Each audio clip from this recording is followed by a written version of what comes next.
Good afternoon and welcome to Live Jai-Alai in the Magic City on the Jai-Alai Channel. I'm Stu Nyman. I'm here with Andrew Blackman, and we're pleased to welcome you to this Saturday afternoon performance. We have 9 games for you beginning at 4 p.m. In addition to fast and fun Jai-Alai action, each of today's games offers Win Plays Show, Quinella, Exacta, and Trifecta wagering. In addition to those wagers, we also have 2 pick 3s. We have an early pick 3 that begins in game 4. Correctly pick the winners of games 4, 5, and 6 to bet the early pick 3. And then we have a late pick 3, begins in game 7. The Mighty Ocho jackpot. Mighty Ocho is a pick 8 wager, begins in game 1. Correctly pick the winners of games 1 through 8. If you do so correctly, have the only ticket that does so, that it is a $3,000 guarantee. And the ever-popular High 5 jackpot here at Magic City Jai-Alai. High 5, a pick 5. Correctly pick the winners of games 3, 4, 5, 6, and 7. Do so correctly. Be the only one to do so there. And there's $2,000 guaranteed minimum in it for you. Online wagering is available at watchandwager.com, or if you're in the state of Connecticut, mywinners.com. And though we dedicate a full paragraph to wagering in this intro, placing bets is not necessary in order for you to enjoy all that we have in store for you today. It's just kind of a fun little side note.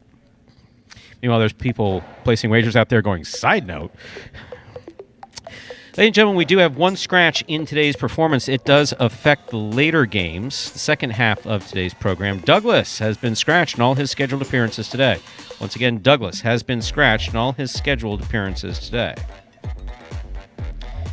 That scratch affects games 6, 7, 8, and 9. Or if you follow substitutes, it affects the scratch at the substitute in game 5. There are no scratches in games 1 through 5. Beginning in game 6, post 4, scratch Douglas, replace Douglas with Tennessee. Game 6, post 4, scratch Douglas, replace Douglas with Tennessee. Game 7, post 6, scratch Douglas, replace Douglas with Vuelo. Game 7, post 6, the second doubles game today. Scratch Douglas, replace Douglas with Vuelo. Game 8, post 8, scratch Douglas, replace Douglas with Bueno. Game 8, post 8, scratch Douglas, replace Douglas with Bueno.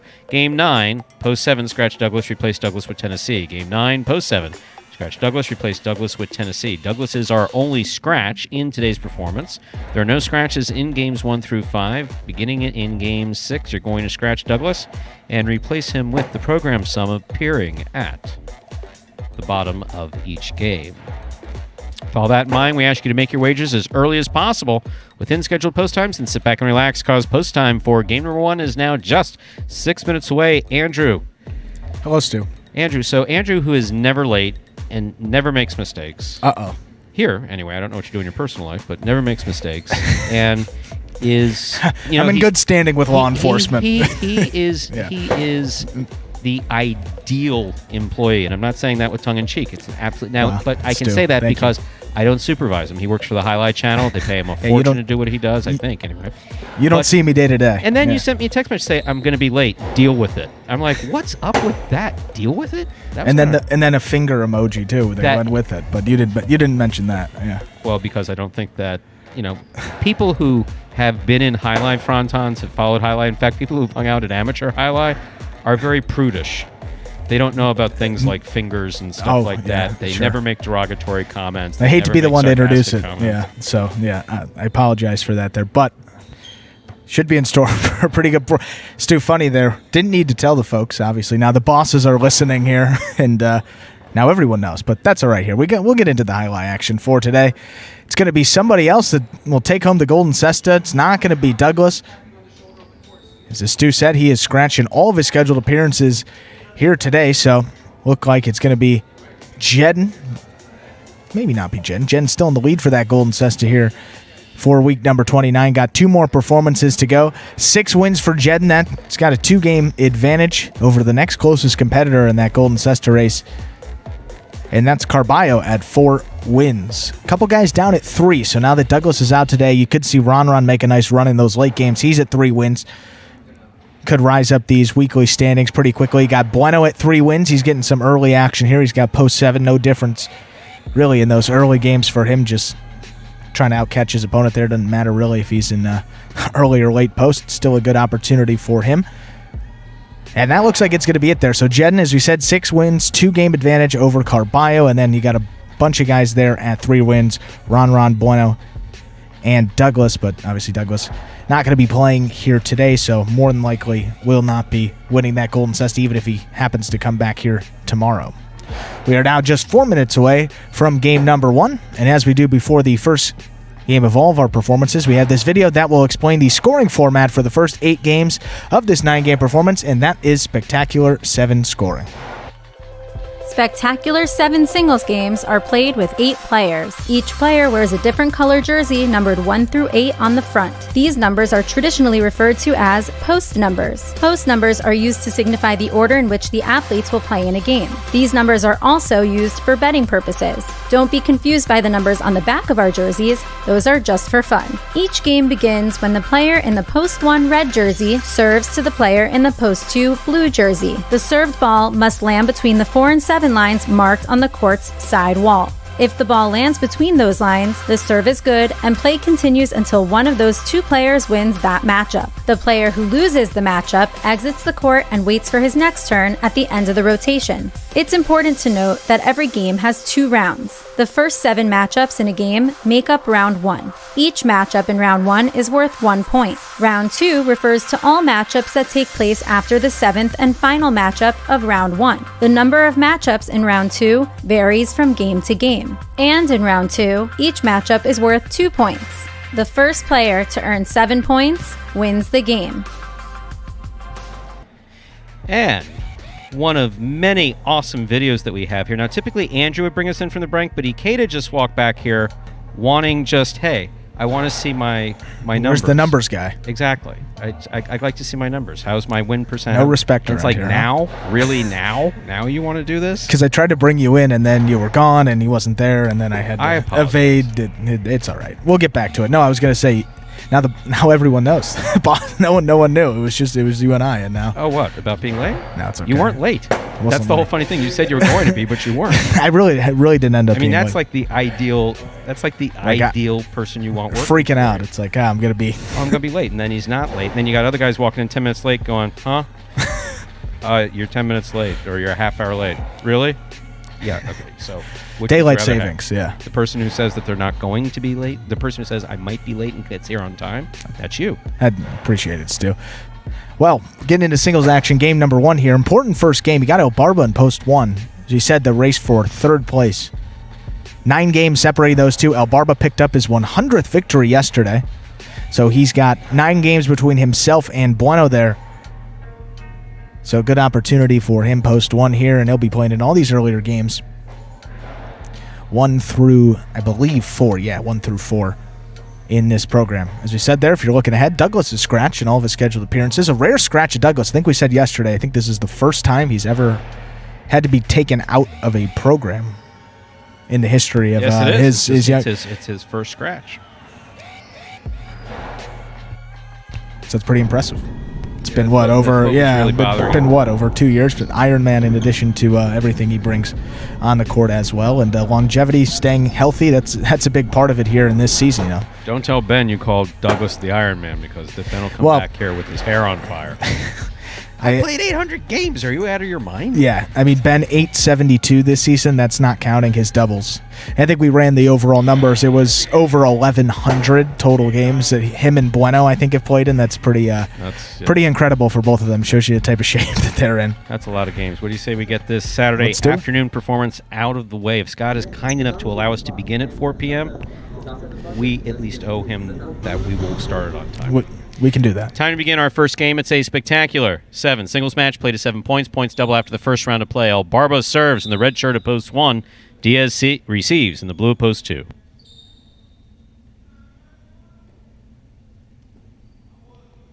El Barba serves. Our first game has begun.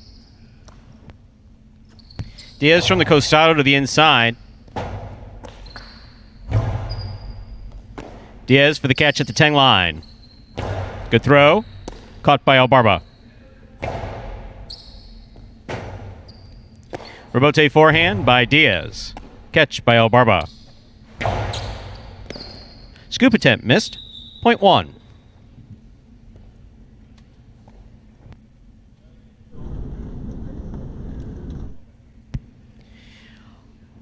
That'll bring to the court the white shirt of post 3. Here's Vuelo.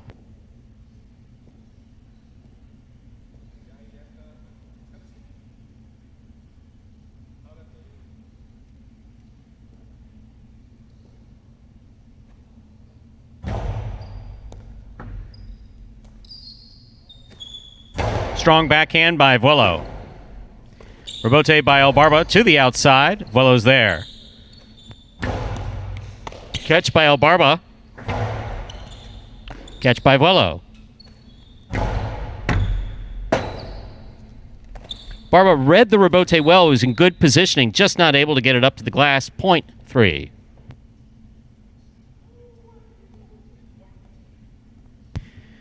That'll bring to the court the green shirt of post 4. Tennessee.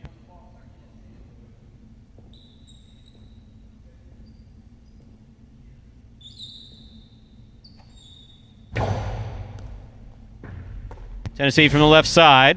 There's the backhand. Catch by Vuelo. Ball missed. Point 3. Black shirt of post 5 receives. Returning is Fred.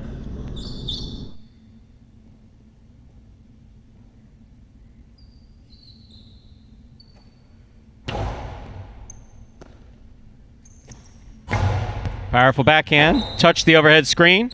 Point 3.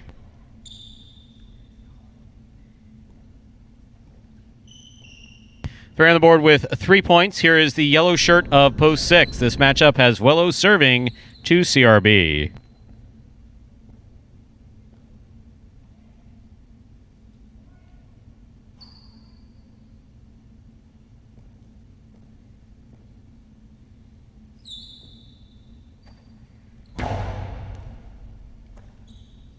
Good catch by CRB. Nice backhand. Caught in the air by Vuelo. Powerful backhand by Vuelo. Rebote 2-all. Wild. Off the court. Point 3.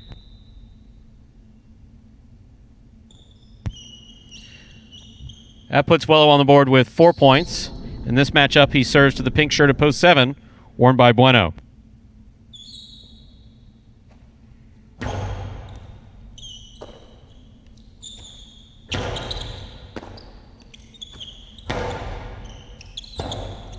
Rebote left side by Bueno. Catch by Vuelo.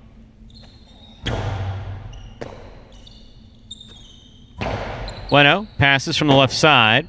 Rebote left side. Hook to the pad. Point 7.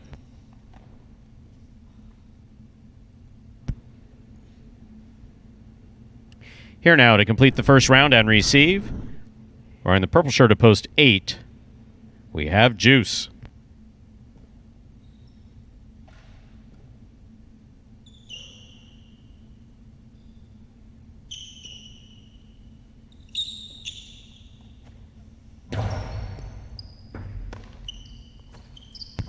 Costado to the outside will score 4. Juice. Point 8.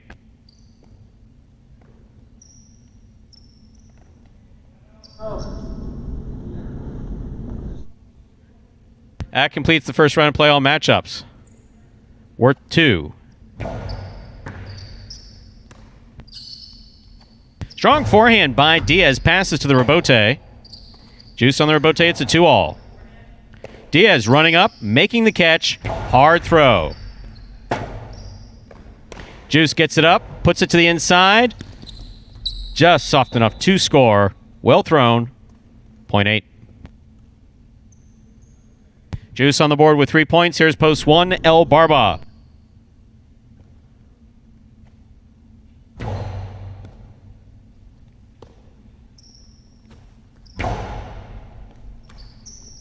Ball missed on the forehand of Juice. Point 1. El Barba's on the board with 3 points. In this matchup, he serves to Tennessee in the green of post 4.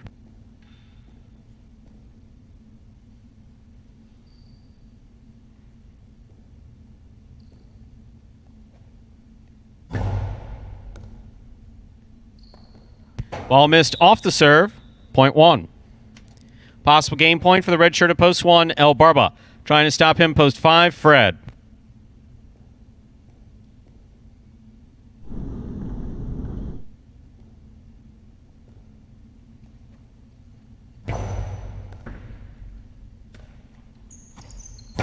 Strong backhand by Fred.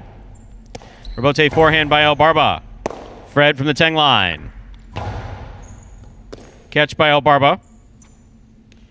Picada, the big bounce, going to go up, under the bridge, point and game for the red shirt of post 1, El Barba. No playoff in our first game, 3 places, 8 shows. Unofficial order finish, 1-3-8.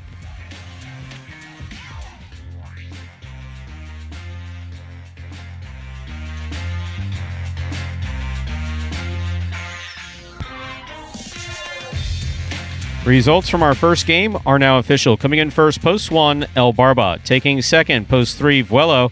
Coming in third, post 8, Juice. 1-3-8 is the official order finish for game 1. And we'll have your prices up on the board in just a moment. I looked up and there they were. $2 Quinello 1-3. That's first and second in any order, $20. Trifecta 1-3-8, $272.40. That's first, second, and third place finishing. A $2 wager on 1 to win returns $9.40. Up next, Game 2. A spectacular 7 singles match, played to 7 points. Points double after the first round of play.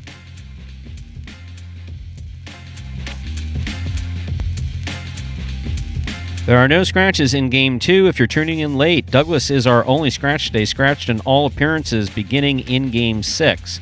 The program sub at the bottom of each game will replace him. No scratches in games 1 through 5. Game 2 up next, spectacular 7 scoring. Post time for our second game is now just 6 minutes away. Good luck.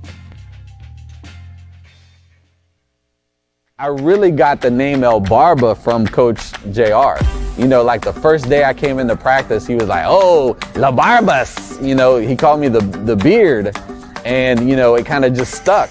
The most frustrating aspect of Jai-Alai for me probably would be anticipation. Because the ball's going so fast, you don't have time to wait to see where the ball's going to be thrown. It's frustrating, you know, but at the end of the day, I'm playing a sport for money, okay? My goal is to go out there, win every point, as soon as I step on the court, win the game, and call that game a day. You know, that's it. And that was El Barba, win number 101 on the year, and a big one. Needed it to really stay in that race. Needs a lot here in the final week and a half of the season. Now 8 games between him and Bueno. That's his third of the week. He's had plenty of opportunities here. Yeah, he's got 5 places. A lot of those 2 Buenos, finished second to Bueno a couple of times there, but 3 wins, 5 places, 8 top 2 finishes. That's tied for most this week with Jedden, who's in the lead for that Golden Cesta, as we said. You'll see Jedden there coming up for the first time. He'll be in game number 3. We now have 5 minutes until we get into the second game. This Saturday afternoon performance, Mat 2. Is it afternoon or Mat 2 on this? I call it the afternoon. Yeah, because there's no Mat. How is there a Mat 2 if there's no Mat 1? Well, you see, it's like, oddly enough, when we're talking about this, if it began in the 5 or 6 range, that makes sense for Twilight. Sure. 7 after evening. Yeah. There's no hard and fast rule. That's just the way it goes in my mind.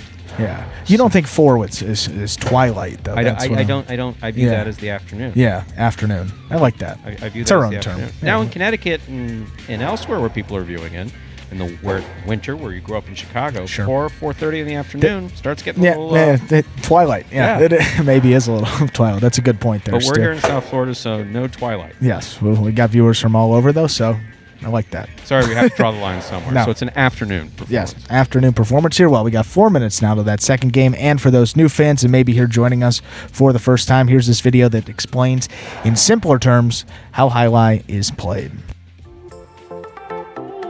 The main rule of Jai-Alai is simple. Players must catch and return the ball in one fluid motion. Sounds easy enough, right? So how do you win? You can win a matchup simply if your opponent overserves, underserves, or serves the ball out of bounds. On the flip side, your opponent wins the matchup if the serve is so good that you fail to catch and return the ball to the front wall. If your opponent fails to catch the ball before it bounces twice on the ground, or if your opponent's cesta makes contact with the ball but doesn't catch it, then, in both of those cases, you win the matchup. You can also win a matchup if the ball bounces around in your opponent's cesta during an attempted catch. This is called juggling, and it's illegal in Jai-Alai. Another way to win a matchup is if your opponent throws the ball and it lands out of bounds on its return from the wall. The overall game strategy for a Jai-Alai player is to make it difficult for an opponent to reach the ball in time or to execute a rebuttal play.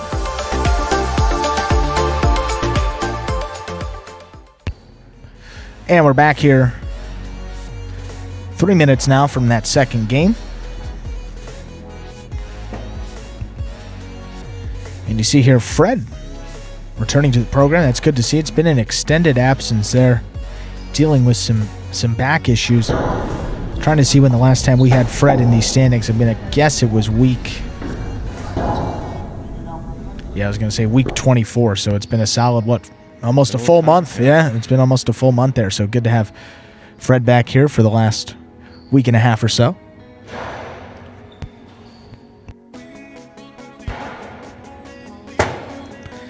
And again in this game, he got 8 games, as we said, separating El Barba and Bueno. All these games becoming increasingly important. You got to wonder, yesterday seemed to lose his composure at times. Today came out, won that first game. That's got to be huge in terms of settling himself down and just going out and playing his style of Jai-Alai, which he's done really for the past month or so. So usually when El Barba gets one early, tends to pair it with at least another victory here. So he's got post 5 here. No Bueno in this game.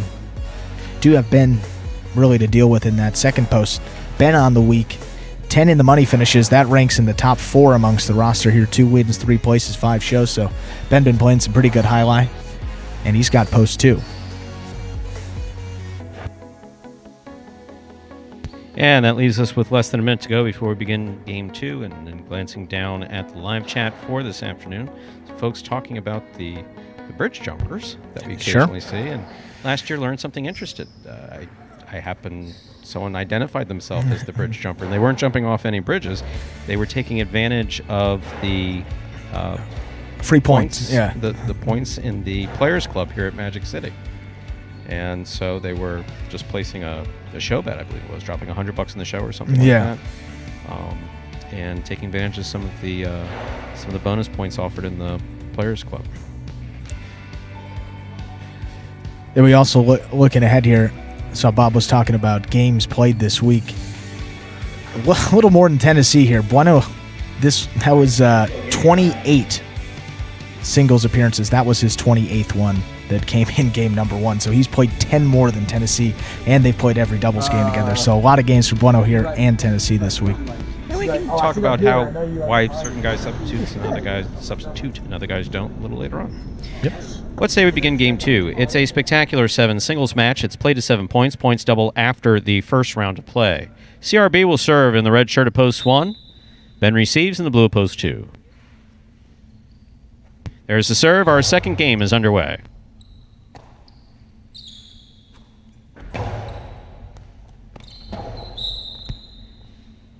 Point 2.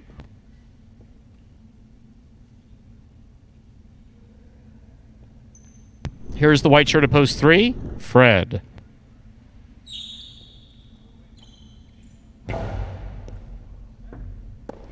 Ball tipped off the serve, point 2. Ben has 2 points. That'll bring to the court.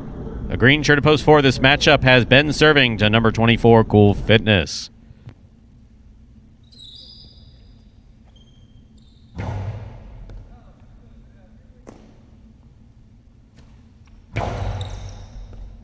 Excellent catch by Ben at the 12 line. Here's Cool Fitness at the 8. Hard throw to the inside. That scoop. Juggled. Point 4.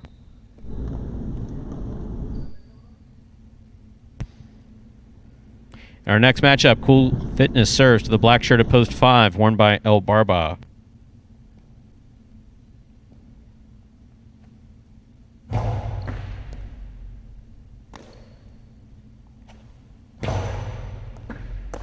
Good effort by Cool Fitness. Point 5. Here is the yellow shirt at post 6, worn by Juice.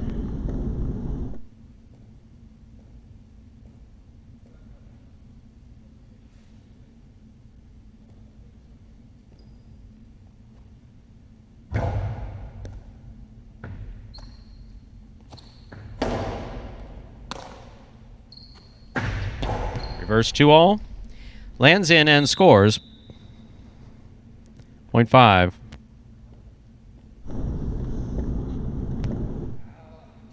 Pink shirt at post 7. Wello receives.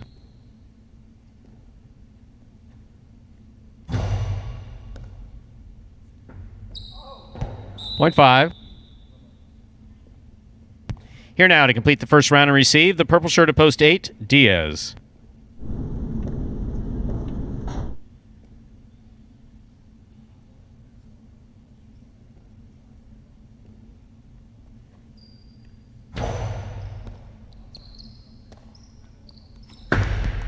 Costado 2-all scores beautifully by Diaz. That perfectly thrown. 0.8.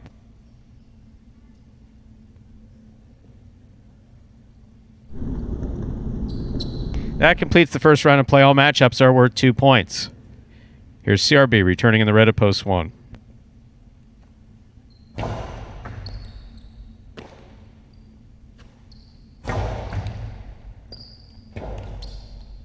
Diaz. High bounce 2-all goes up. Brought in by CRB. Rebote left side by Diaz. Catch by CRB.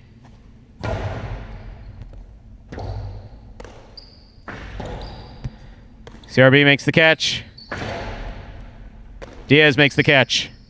2-all. Scores on the second bounce. 0.8. 8 on the board with 3 points. Here's post 3, Fred.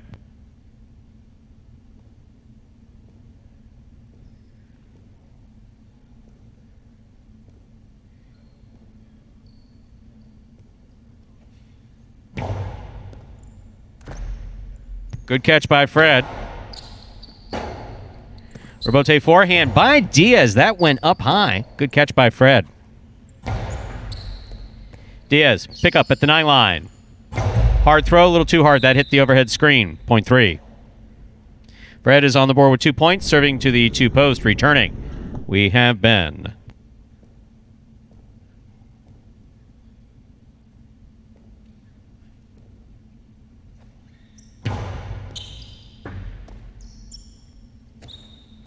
Powerful backhand by Ben. Rotate forehand by Fred. Catch by Ben.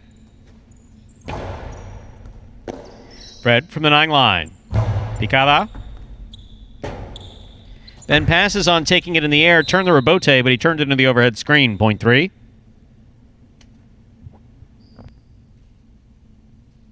Fred's on the board with 4 points. In this matchup, he serves to Cool Fitness in the green at post 4.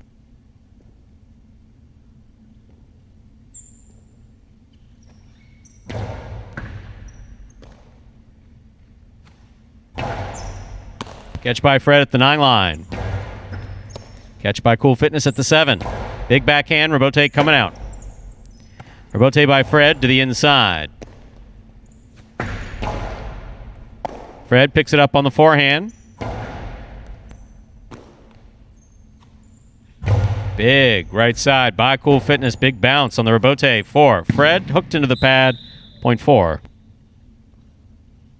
Cool Fitness on the board with 3 points. Here's post 6, the yellow shirt, Juice.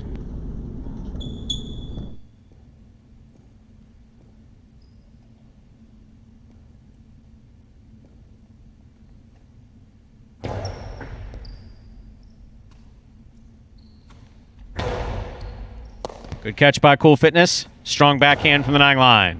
Catch by Juice. That carom does not open up. It's in the middle of the court. Cool Fitness has it. Returns it. Juice, great catch on the left side. Strong backhand follows. Rebote to the inside by Cool Fitness. Juice goes to the floor. Try to make the rebote too much to the side wall. Good effort by Juice. 0.4. Possible game point for the green shirt at post 4, Cool Fitness. Trying to stop him. Post 7, Vuelo.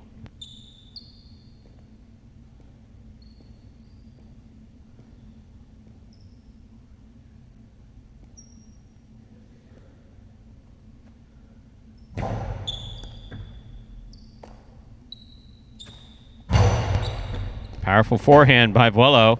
Robote just missed at the 9 line. Point 7, play continues. 7 on the board with 2 points. Here's post 5, El Barba.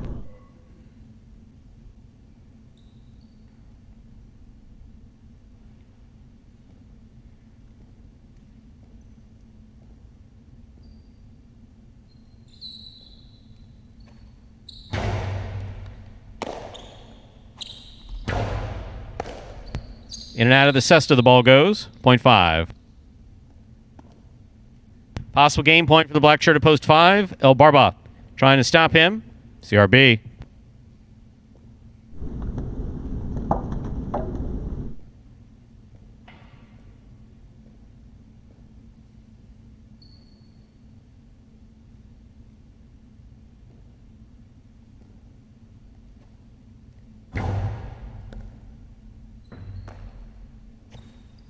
Backhand by CRB. El Barba backs up to make the catch.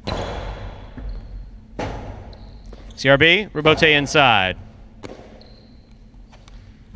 Hard throw. Good catch by CRB. Nice backhand. Drops in at the 9 line. Robote forehand by El Barba. Catch by CRB. Throw to the inside. That's going to cross the sidewall down low at the 9 line. Swing and a miss on the Robote. Point goes to the 1. Play continues. 1 on the board with 2 points. Serving to post 8, Diaz.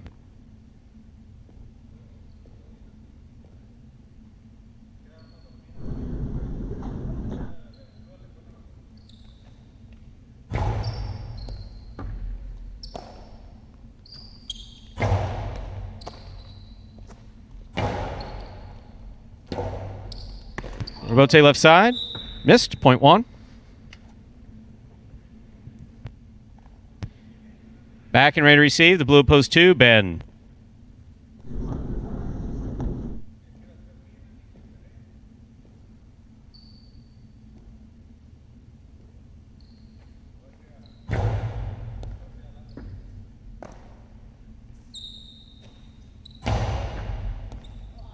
Scoop attempt missed. Point 2. 2 on the board with 4 points. Here's post 3, Fred.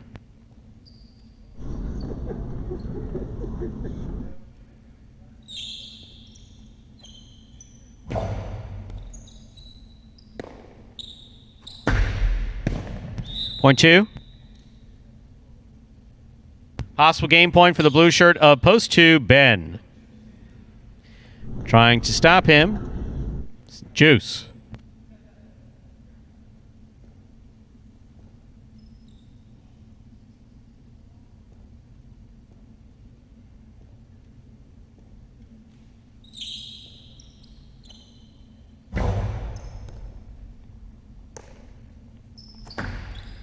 Big backhand. Good catch by Ben. Juice comes up with it at the 12 line. Tries to take a little off it. Ben gets up there. Powerful backhand. Juice was ready for it. He was there but could not make the play. Point in game. Blue shirt at post 2, Ben. 2 wins it. 4 serves to 5. This is playoff 4, second and third place. Yeah, that's...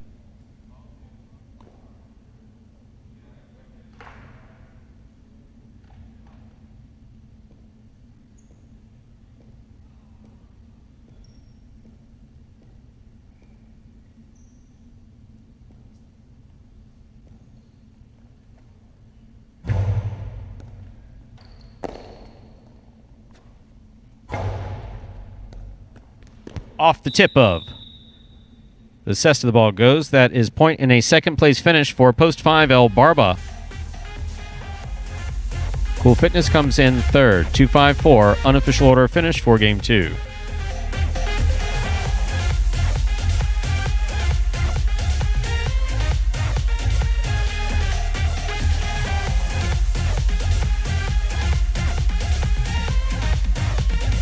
Results from Game 2 are now official. Coming in first, post 2, Ben. Taking second, post 5, El Barba. Coming in third, post 4, Cool Fitness. 2-5-4 is the official order of finish. And there are your prices. $2 Quinella 2.5. That's first and second in any order. $10. Trifecta 2.54. 136 even. First, second, and third place finishing. $2 wager on 2 to win. $9.80.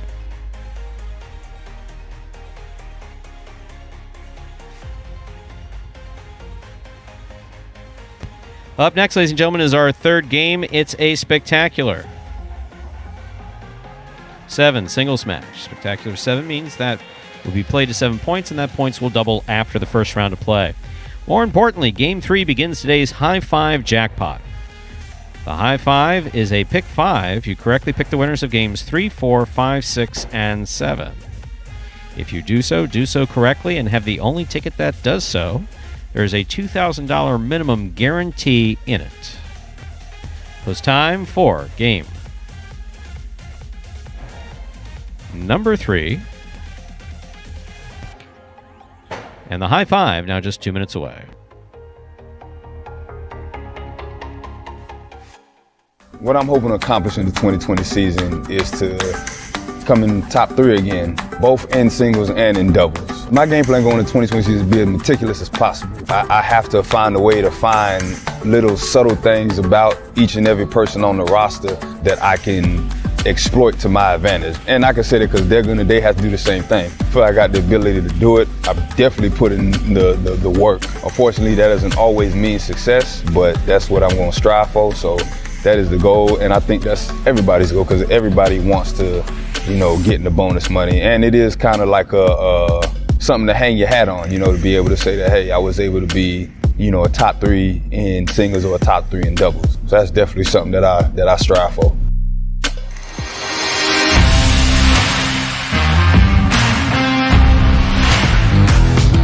Congratulations to this week's Fantasy Jai-Alai winners, Choker Clown, P.A. Rabote, and Daisy is a Dog. These teams narrowly snagged the W at a total of 151 points with the roster of singles players El Barba, Bueno, Jedin, and doubles pairing Carballo and Diaz. The entries that ultimately finished in a tie at the top took a more balanced approach to their Week 28 draft, selecting a combination of middle-high valued players instead of splurging the big bucks to get Douglas at $10 or Ron at $9. This strategy proved to be effective in Week 28 as Bueno, Jedin, and El Barba finished 1st, 3rd, and 6th respectively amongst the roster in fantasy points. Bueno led the way as a $5 pick, far exceeding his priced value in a tremendous rebound performance where he finished with 8 singles victories, 1 place, 1 show, and 1 quad. The Week 28 Golden Cesta winner led the roster in total scoring with his 47 fantasy point effort, even surpassing the likes of Douglas and Ron, who were nearly 2 times the price. Jedin, also a $5 play, did not skip a beat, filling up the stat sheet with 3 wins, 5 places, and 6 shows for a total of 42 fantasy points. The Super Bowl champ and Kane alum led the roster in total in the money finishes with 14 for the week, which helped him outscore 6 equally or higher priced Pelotaris. And finally, El Barba rounded out the singles portion of the winning lineups at $8. The Beard didn't deliver at the level we've recently become accustomed to, but he still managed to accumulate a solid 30 fantasy points with his 2 wins, 4 places, and 4 shows. After spending $18 of their budget on singles players, the 3 winning teams were left with just a few options in the doubles department. In the end, they all chose wisely with the $3 pairing of Carballo and Diaz, who torched the competition all week long and made a major statement in their quest for the doubles title. This diamond duo racked up an impressive 5 wins to go along with 1 place and 2 shows to finish with a whopping 32 fantasy points. Carballo and Diaz led the roster in wins, in the money finishes, and total scoring, plus their 32 fantasy point week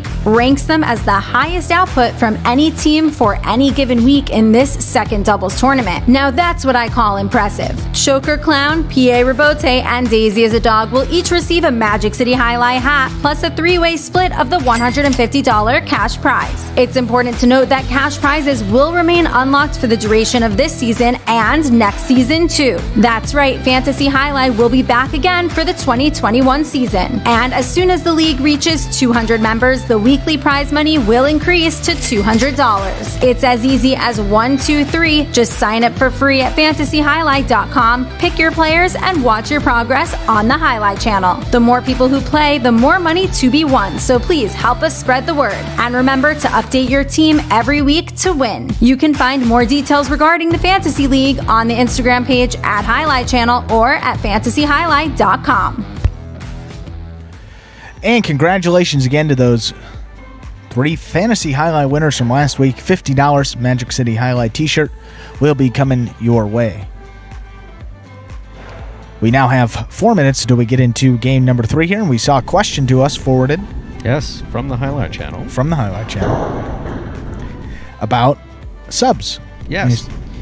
So, early on in the season, you'll have subs that make sense. Like, for instance, and this is pretty much been very traditional in Highlight.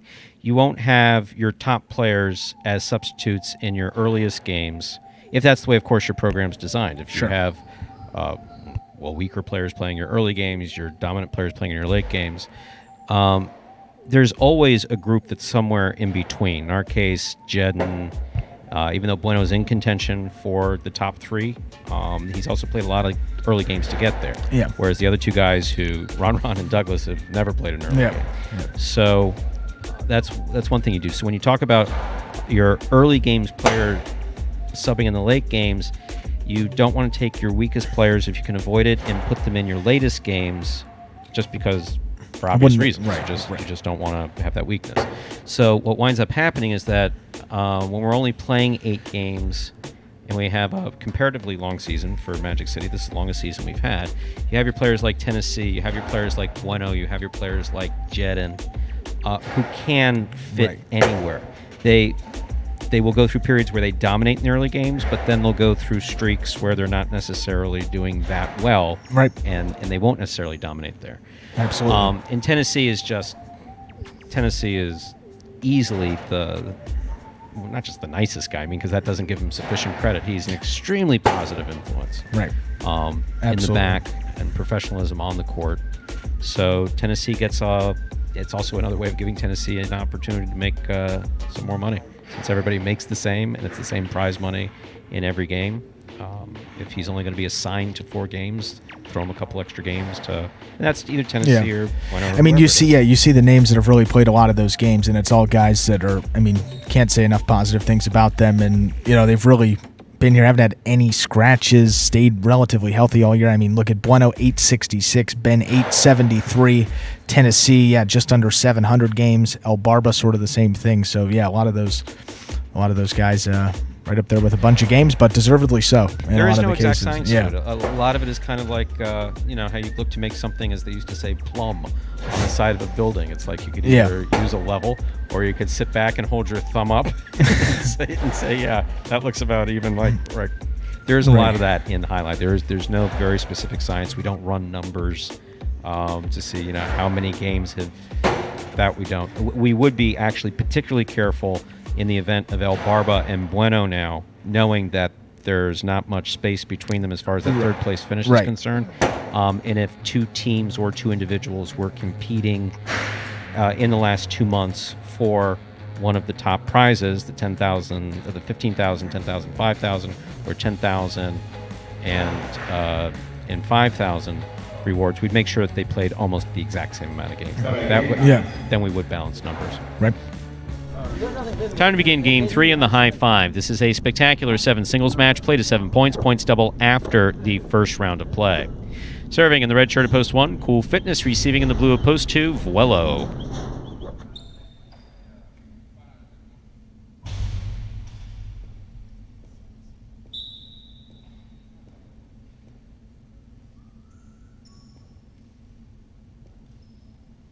There is a serve by Cool Fitness. Our third game has begun.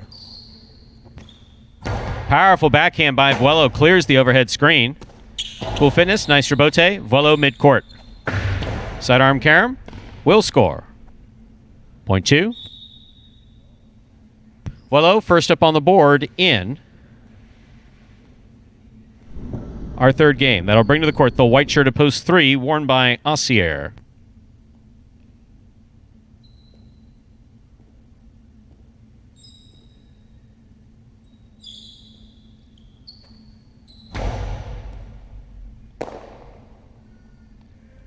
Here from the forehand, trying to pass, hit the overhead screen. Point 2. 2 on the board with 2 points. Here's the green shirt of post 4. In this matchup, we have Wello serving to Juice.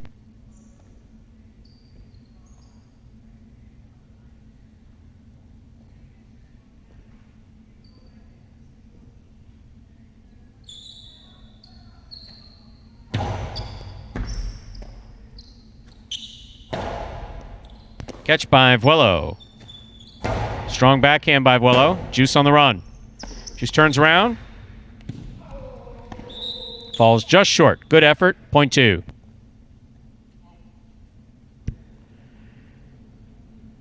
Two is on the board with 3 points. Here's the black shirt of post 5, Fred.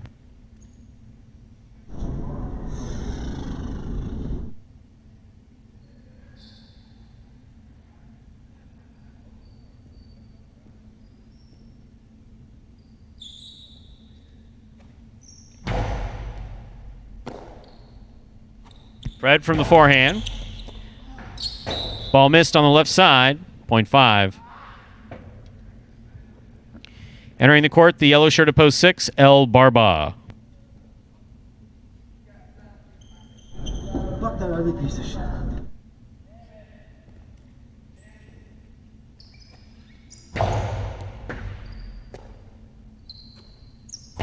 Backhand by El Barba. Bote forehand by Fred. Just above the pad and scoring. Point 5.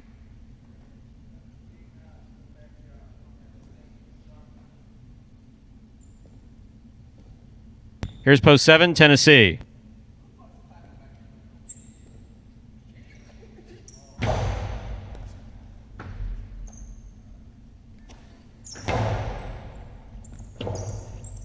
For Bote left side, it's a 2-all. It opens up.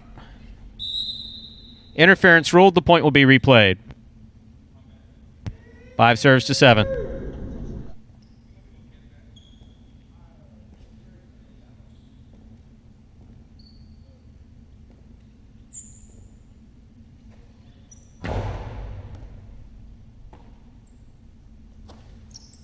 Nice backhand by Tennessee.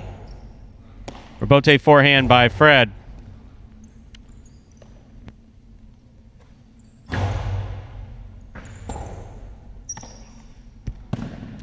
Rebote missed, point 7.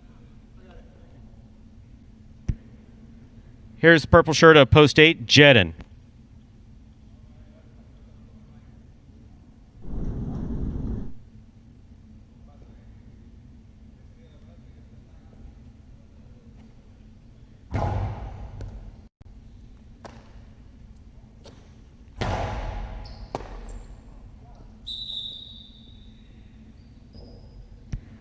Point 8. That completes the first round of play. All matchups are worth 2 points now through the end of the game. First to return in the second round, Cool Fitness. All just missed off that serve. Point goes to the 8. 8 on the board with 3 points. Here's post 3, Assier.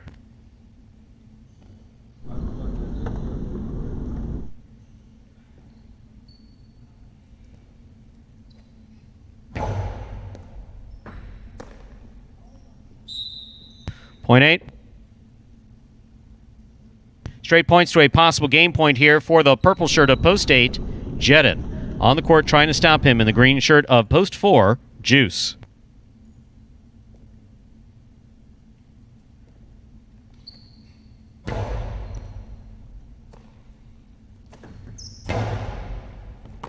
Good pickup by Jedin on the forehand. Juice comes out, makes the rebote save. That's a 2-all. Jedin on the move, makes the catch from the outside. 3-wall play. Will score for the win. Point and a perfect game to the purple shirt of post 8, Jedin. 2 places, 5 shows. Unofficial order finish 8-2-5. Your prices will be up in a moment.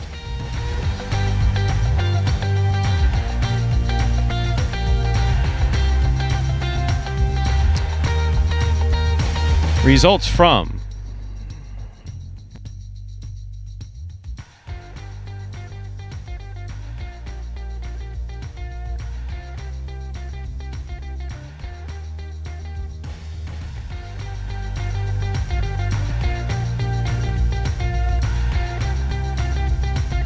Results from Game 3 are official. Coming in first, post 8, Jedden. Taking second, post 2, Vuelo. Coming in third, post 5, Fred. 8-2-5 is the official order of finish for game number 3. We'll have your prices up in just a moment.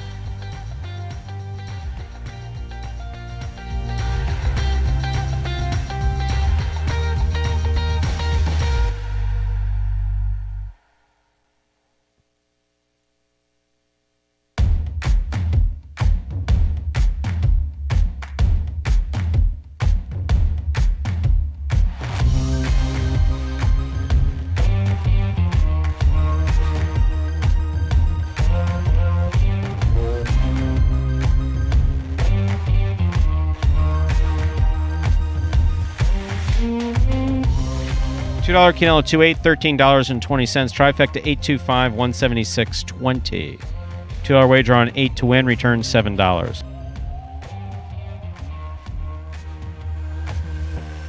Up next, game 4, spectacular 7 scoring. Serving.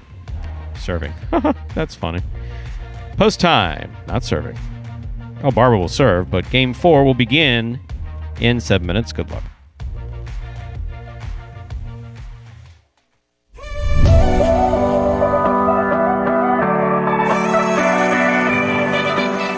Outside placement from Poole. Massier goes back for the rebote diving, and that's a 2-ball, and lands just in. That will score.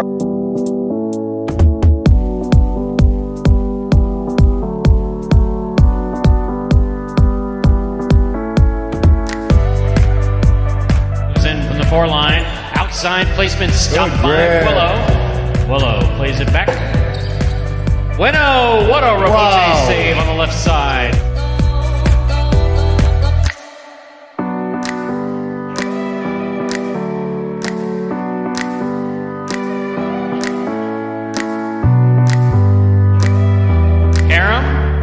Stopped on the forehand of Jedden. What a beautiful rebote. Jedden on the run, 2 bounces, scores.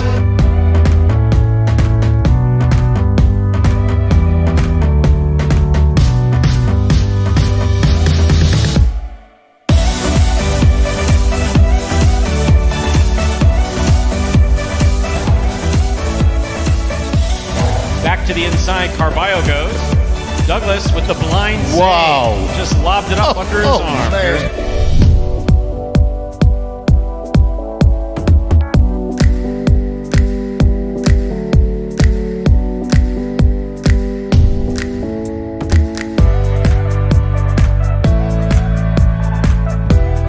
Rebote thrown beautifully. Antelope gets out of the way. Rebote's back up. What a fine effort. This is a 2-ball. El Barba on the run. And it scores.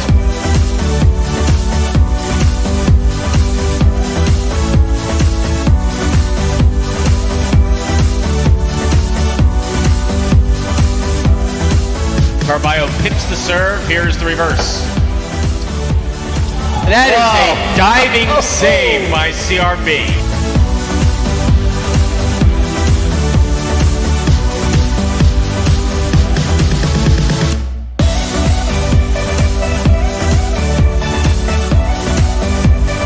Somehow gets rid of it in time without holding it. Here's Anderluck. Carballo diving save. What a fantastic rebote thrown by Carballo.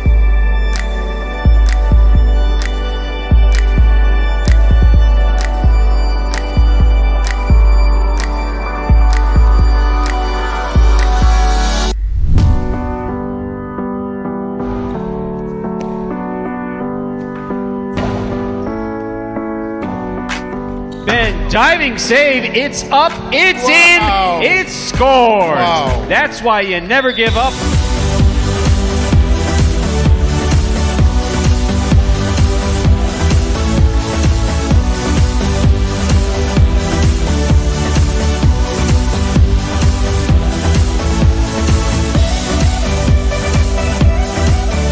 Big left side, takes an interesting hop, goes to the outside. There's Douglas. First play back to the inside, high bouncer. Carballo waits for it. Wow. Unbelievable rebote save.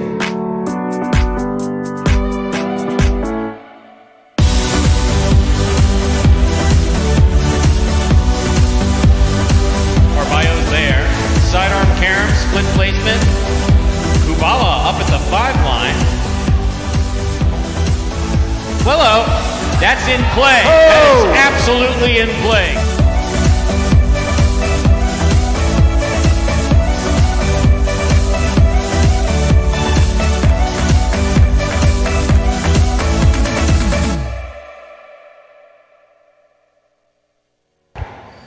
And folks, there were the top 10 rebotes again from last season. We have a minute till game 4. I know, Stu, you saw a question about interference. Interference, we're going to have to take... Brian, I'll get to the question about interference, because interference is kind of unique here at Magic City, because Magic City is unique within Jai-Alai, including some of the backgrounds of the players. You know, we have some football players here who thought that how they would physically maneuver themselves might have an out, and we had to shut that down immediately because there's no room for that in Jai-Alai. We'll make certain changes with Jai-Alai, but not blocking and screen. That's nonsense. Dangerous, yeah. It's potentially dangerous, and it's also nonsense. You know, you catch the ball, you throw it, whatever. You don't, in professional tennis, you don't see a guy waving his arms in the other guy's face when he's, you know. So, just play the game. Yeah, we're not going there. But the question specifically dealing with why a weaker player would remain on the roster, we live up to our contracts. We have 1-year contracts, and we take, next year we'll take at least a month and have people practice and see their improvement and whatever before offering someone another contract. But once they're in with the contract, they're in. Yeah. They're in. Absolutely. Time to begin game 4.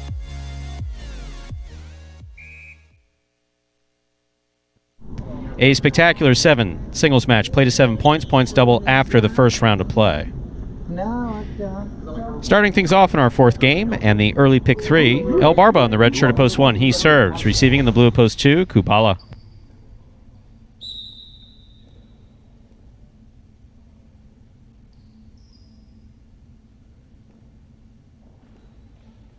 There's a serve. Our 4th game begins.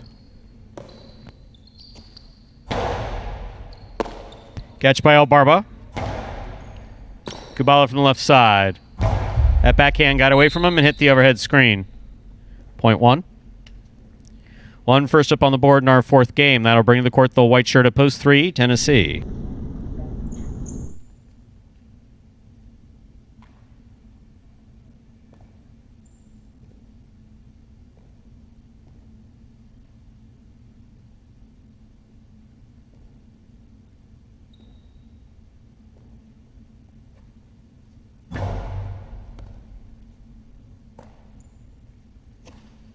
Backhand by Tennessee.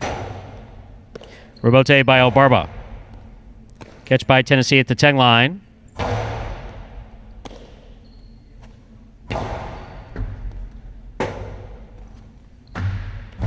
That's nice. Rebote save by Tennessee. Here's El Barba. Barba on the carom does not open up. Tennessee takes it on the left.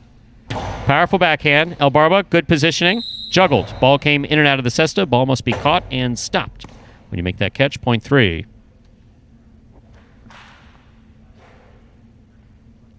Green shirt at post 4, Jedden.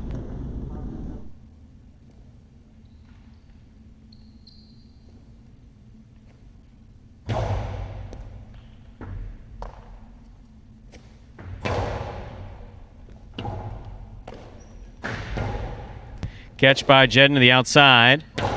Carambola scores, point 4.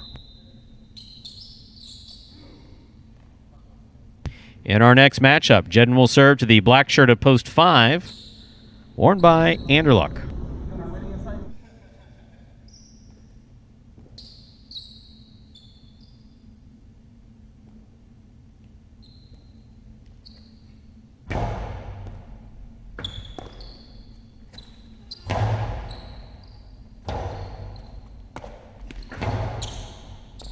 Catch by Anderluck. Big right side, hard throw to the inside, scoop by Jedden, then dropped, point 5. Here is the yellow shirt of post 6, Ben.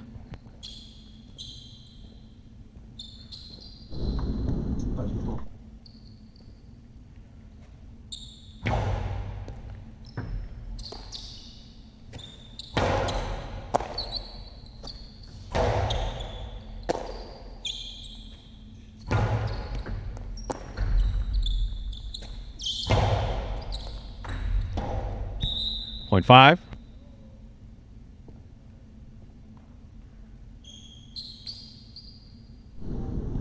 Pink shirt of post 7. Bareilles receive.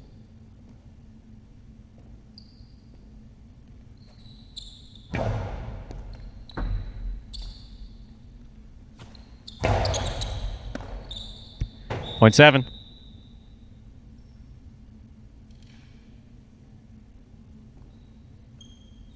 Here now to complete the first round of play. Purple shirt of post 8. Bueno.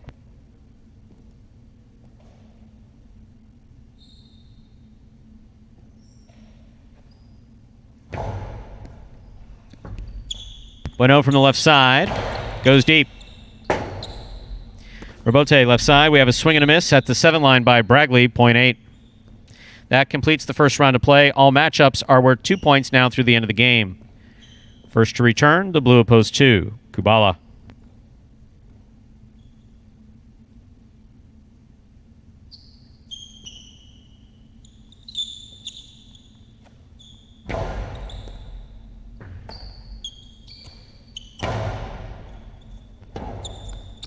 Robote by Bueno. Kubala makes the catch. Outside placement. Catch by Ben. Robote save by Kubala. Beautiful. Great effort by Bueno, but he was going to land into the back wall if he finished trying to make that backhand play. Great effort by both players, point 2. 2 on the board with 2 points. Here's post 1, El Barba.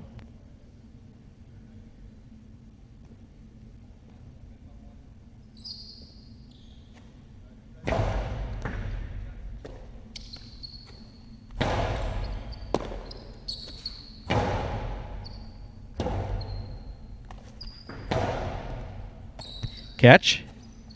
Costado 2-all. Stopped by El Barba and a great catch. Carambola scores. Point 1.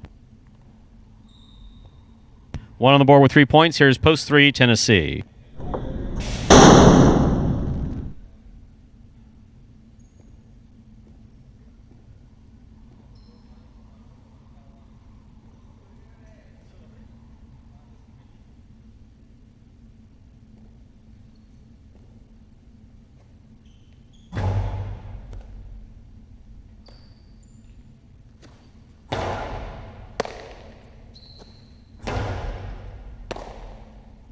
Backhand by Tennessee. Catch by El Barba. That ball clipped the side wall. Tennessee got it. Returns a carom. El Barba's there. Carambola scores. Well thrown. Point 1. Possible game point for the red shirt at post 1. El Barba trying to stop him. Post 4. Jedden.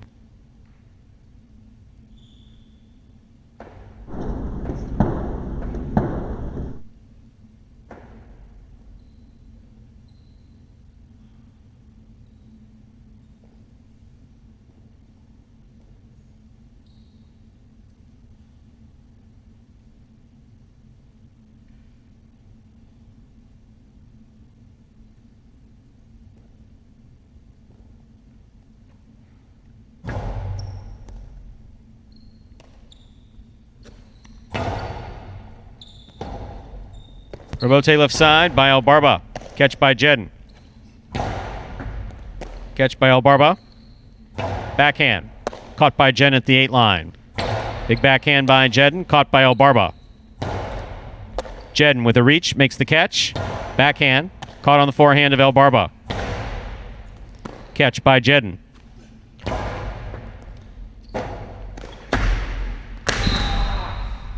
Point 4. Yellow shirt at post 6. Ben receives.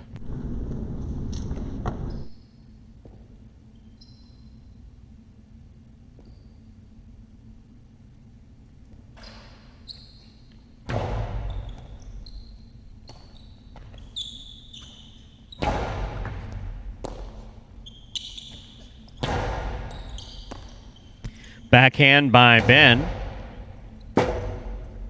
Robote left side, fired by Jedden. Good catch by Ben at the 10 line. Catch by Jedden. Backhand by Jedden. Catch by Ben. Outside placement by Ben lands outside the court, point 4. Possible game point for the green shirt at post 4, Jedden. On the court trying to stop him in the black shirt at post 5, Anderluck.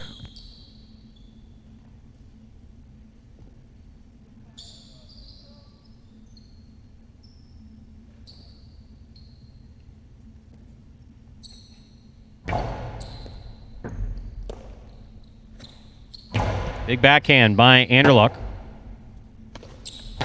Beautiful rebote to the inside, thrown for the win by Jedden. Point on game, green shirt at post 4, Jedden. 4 wins it, 1 places, 2 serves to 5. This is a playoff for 3rd place.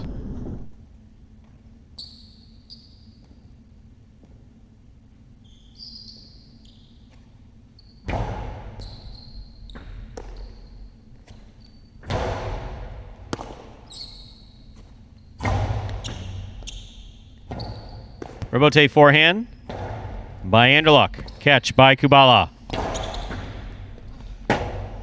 Great hustle by Anderluck to try to make that ball. That is point and a 3rd place finish for Kubala in the blue of post 2. 4-1-2 is the unofficial order finish for game 4.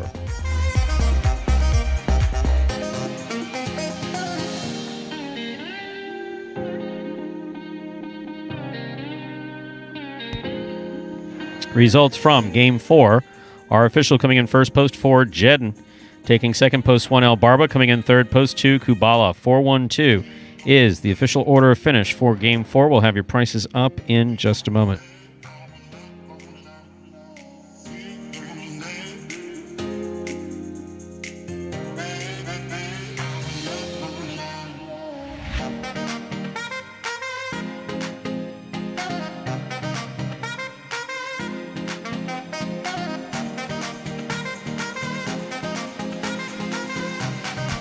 There are your prices from Game 4. $2 Quinella, 1-4, 23.60. Trifecta, 4-1-2, 174.20. $2 wager on 4 to win returns $19.60. Jedden played really well in that game. That rebote is just... That was gorgeous. Powered it. Just beautifully, beautifully thrown. That's been something to watch develop over the course of these 3 years. And again, that's one of the things about Magic City. You'll hear me say it usually once a week or sometimes every day. But giving those of you who do choose to tune in the ability to watch the organic development of a program is something you're only going to see here at Magic City. And you'll see, if you pay attention, a number of you do. Obviously Bob does, obviously Brian does, Richard does. A number of you pay attention to the details. You'll see how individual players improve specific parts of their game, either season to season, sometimes month to month. Ben's catching this year has been absolutely outstanding. We have Game 5 up next. Game 5 is a spectacular 7 doubles game, one of 2 doubles games in this afternoon's performance. The 5th game is played to 7 points. Points double after the first round of play, part of the Doubles Championship Series here at Magic City Jai-Alai. $15,000 in total prize money on the line for these players to be awarded a week from tomorrow. There are no scratches in our 5th game, and post time is now just 6 minutes away. Good luck.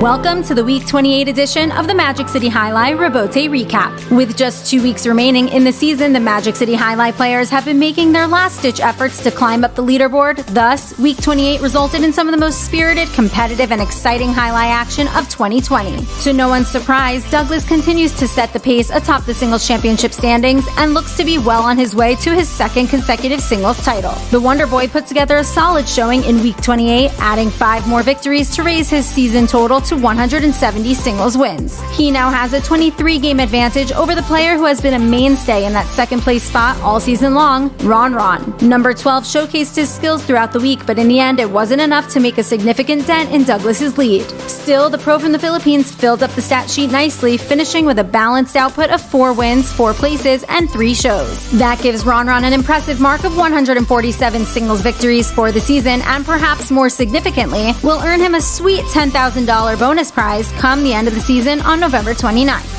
While those first and second place prizes seem to be locked in, the final $5,000 bonus for third place is still squarely up for grabs. Bueno entered week 28 with a 2-game lead over fourth and picked the perfect time to right the ship and play some of his best highlight of the year when it truly matters most. From the first serve of the week, number 22 simplified his game plan of catching just one more ball than his opponent, which ultimately helped him capture 8 crucial victories throughout all of his appearances. This Golden Cesta-worthy performance from Bueno gives him 106 wins for the season and a much-needed 8-game cushion over 4th place headed into the final 2 weeks of the season. El Barba still holds on to that 4th place spot, but now finds himself in serious jeopardy of falling out of the race after a lackluster performance. The Beard didn't quite deliver up to his ridiculous level of play that we've become accustomed to, as he only found the win column 2 times in week 28, which is his lowest win total since all the way back to week 21. But as they say, it isn't over till it's over. He, along with Ben, who still stands in 5th place at 90 victories, will need to kick it into overdrive in the last leg of this 2020 season if they want any hope of stealing that $5,000 bonus. The Golden Cesta for week 28 goes to the South Florida legacy, Bueno. Bueno's game has been struggling for the better part of the last month, but this past week we witnessed an apparent change. Number 22 looked more composed and confident, which converted into an impressive stat line of 8 victories across all of his singles appearances. That's his highest singles week win total since all the way back in week 12. Now at 106 wins for his 2020 campaign, Bueno has some breathing room with 8 games between himself and 4th place with just 2 weeks to go in the season. If Bueno can come close to replicating his week 28 performance again in week 29, he'll more than likely solidify his 3rd place position in the end of season standings. Congratulations again to Bueno on his 3rd Golden Cesta of the 2020 season. This second doubles tournament of the Doubles Championship Series has brought on some of the most competitive, intense, wild, and of course dangerous action we've seen all season. The prohibitive favorites coming into this tournament are still currently at the top of the standings, with Douglas in the backcourt and Osier's strong defense in the front court. They found the win column 2 more times in week 28, raising their total to 14 wins. Osier and Douglas now have a 3-game advantage over the next closest pairing, who stormed up the leaderboard with an exceptional performance in week 28, Carballo and Diaz. The doubles team of the week could not be slowed down, as evidenced by their ridiculous stat line of 5 wins, 1 place, and 2 shows across their doubles showings. They not only led the roster in wins, but also in total in the money finishes with 8 in just 11 games. That's an in the money finish over 70% of the time. With their 11 wins, Carballo and Diaz make a significant statement that they're not to be counted out, and that they're going to be a serious force to be reckoned with over these final 2 weeks. And 2 games behind them, just outside the money, in 3rd place, we have the pairing of Juice and Ron. This duo was able to keep up with the other contending teams after squeezing out 2 crucial victories to go along with 2 places and 1 show. With the next closest teams all the way down the standings at 5 victories for the tournament, it seems like we'll have the fantastic 3-team race to divvy up that $15,000 bonus. Strap in, because we can guarantee it's going to be a wildly intense and competitive ride to the finish line that we're sure will not disappoint.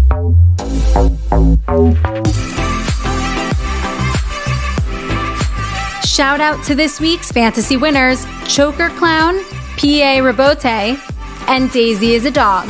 These winning teams will each receive a Magic City Jai-Alai hat in addition to a share of the $150 cash prize for their stellar performances in week 28. Watch our weekly fantasy review on our Instagram page at Jai-Alai Channel for more details on the winning week 28 lineup. Every week is a brand new chance to earn points for your fantasy team, so you can always come back to your team or join the league at any time. And remember, the cash prize of $150 sponsored by Magic City Jai-Alai will remain unlocked for the rest of this season as well as next season. Visit fantasyhighlight.com to join the league for free, draft your own fantasy team, and start winning.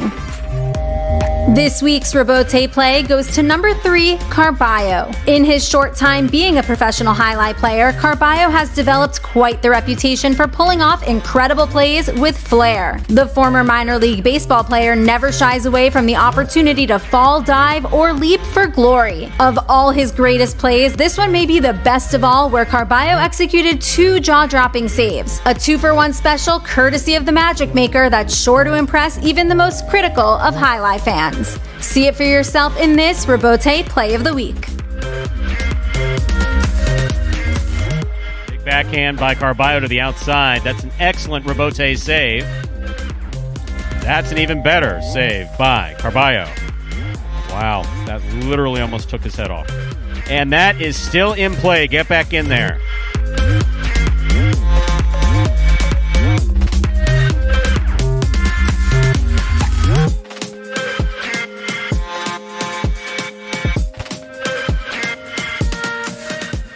And folks, the Robote recap again from last week brings us right up to the start of game number 5. Time to begin our 5th game part of the Doubles Championship Series here at Magic City Jai-Alai, or as we like to call it here, Dodging Death 1.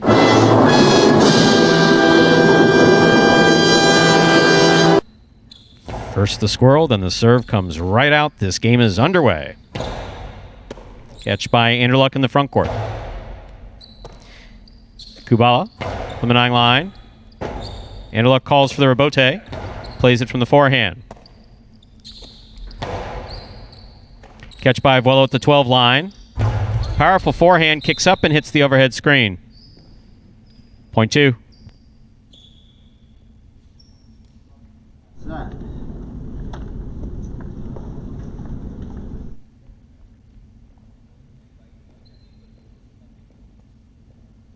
Two serves the white shirts of post 3.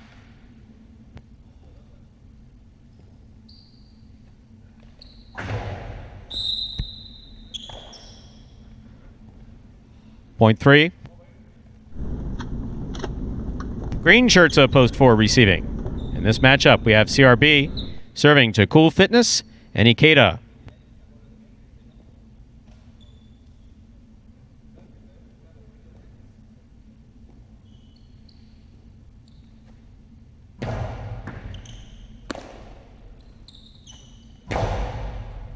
Catch by Ben. Karen by Ben.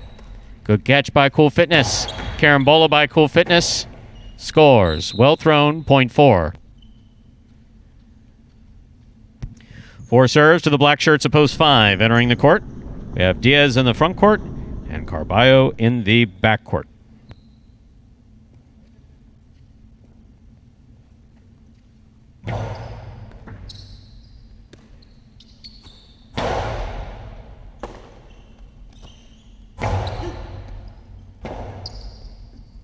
Robote forehand by Diaz. Ikeda makes the catch. Good catch by Diaz. Back to the inside. Ikeda makes the catch. Carballo on the forehand. Ikeda to the inside. Carballo's there. Excellent catch by Cool Fitness. Carballo going for it in the air when it's coming off the sidewall that hard. A lot of spin on that ball. Other than that, well played point 4. In this matchup, Cool Fitness serves to the yellow shirts of post 6, Juice and Ron.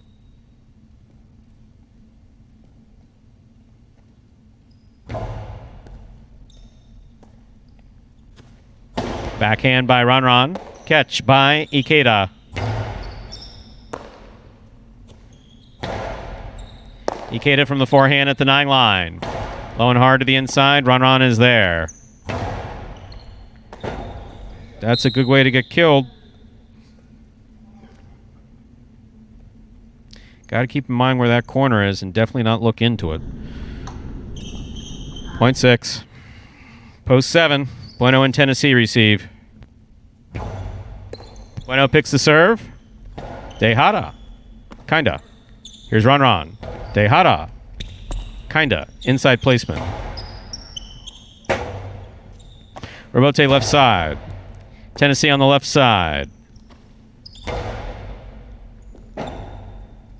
Rebote left side by Ron. Good catch by Tennessee.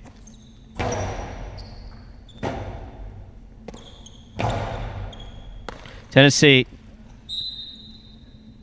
Not the whole way, please. Not like Tenard. No, we're not going to do that. Okay, thank you. Point 6. Purple shirts of post 8 now entering the court. We have Jedden in the front court. Bragley receives in the back court. Jedden takes the serve. Throws it hard. Ron comes out. Point 8.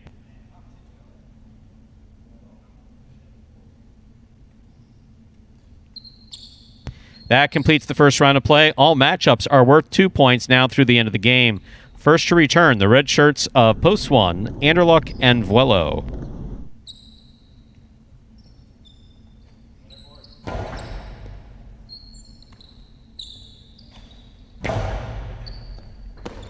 Dangerous. Point 1.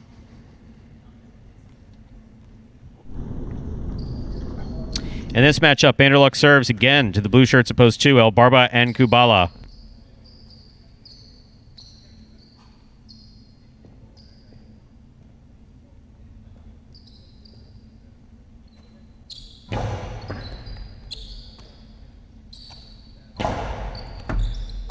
Good catch by Vuelo. Nice backhand. Catch by Kubala. Catch by Anderluck. Backhand at the 8 line. Catch by Kubala. Picada. Missed in the backcourt. Point 2. 2 on the board with 3 points. Here's Post 3. CRB and Ben.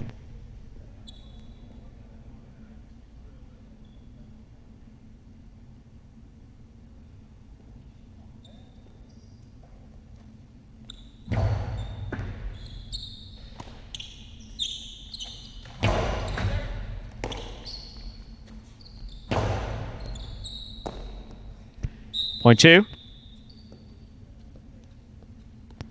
Possible game point for the blue shirts of Post 2, El Barba and Kubala. Trying to stop them, the black of Post 5, Diaz and Carballo.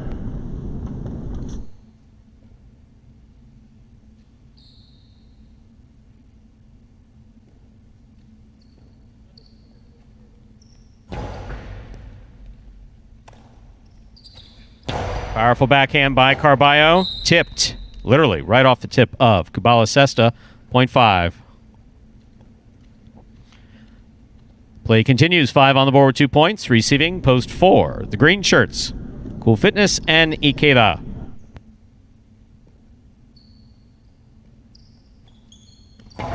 It's a good serve by Diaz, crossing the side wall. Tough catch by Carballo. Ikeda looking for the rebote. Lays it up. Caught on the forehand of Carballo. Split placement, not working. Catch by Carballo.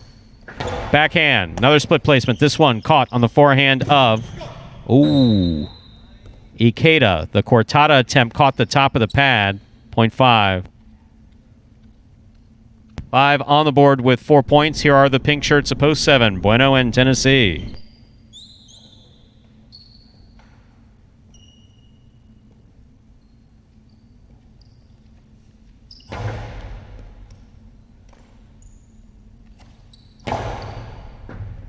Good catch by Carballo deep in the backcourt. Tennessee from the forehand. Carballo calls for the ball, catches it at the 10 line. Hard throw to the inside. Excellent catch by Tennessee. Carballo on the forehand at the 11 line. Low and inside. Tennessee with another fine catch. Backhands up, caught by Carballo. Carballo hard to the inside. Bueno, difficult rebote save. Carballo catches it, moves up to the front court, rifles it.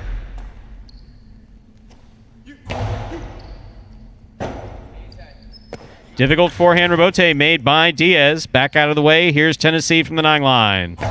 Big backhand to the overhead screen. Point 5. Possible game point for the black shirts of Post 5. Diaz and Carballo. Trying to stop them. Yellow shirts of Post 6.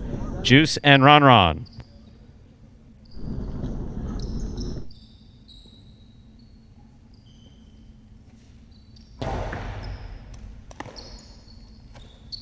Backhand by Ron. Catch by Carballo. Catch by Ron. Carballo from the 12 line. Long carom. Hit the pad. Other than that, excellent point. Point 6. Play continues. 6 on the board with 4 points. Here's post 8. Jedden and Bragley. Illegal carom serve. Ball must go from the service line to the front wall. Point 8. 8 has 3 points. Receiving. Red shirts of post 1. Anderluck and Vuelo.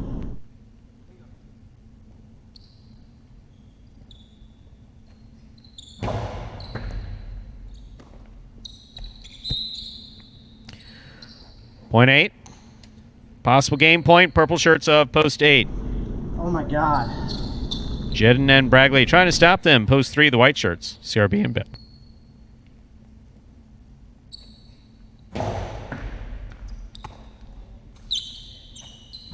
Powerful forehand by Ben. Robote save. Off the court. Good effort by Jedden. Point 3. 3 on the board with 3 points. Returning with possible game point are the blue shirts opposed to El Barba and Kubala.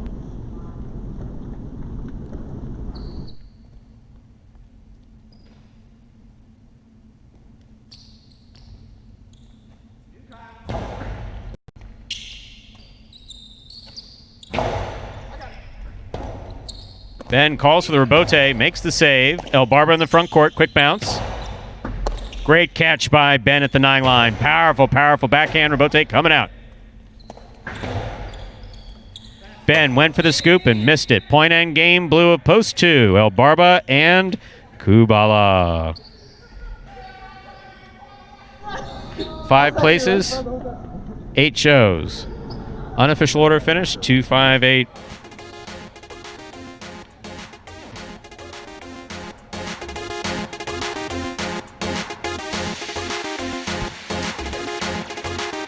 Results from Game 5 are official. Coming in first, post 2, El Barba and Kubala. Taking second, post 5, Diaz and Carballo. Coming in third, post 8, Jedden and Bragley. 2-5-8 is the official order finish from Game 5. I'll have your prices up here in just a moment. $2 Quinella, 2-5. That's first and second in any order, $16.60. Trifecta, 2-5-8. First, second, and third place finishing, $6.84 even. $2 wager on 2 to win returns $8.20. Up next, Game 6, a singles game. Spectacular 7 scoring. Games played 2, 7 points. Points double after the first round of play.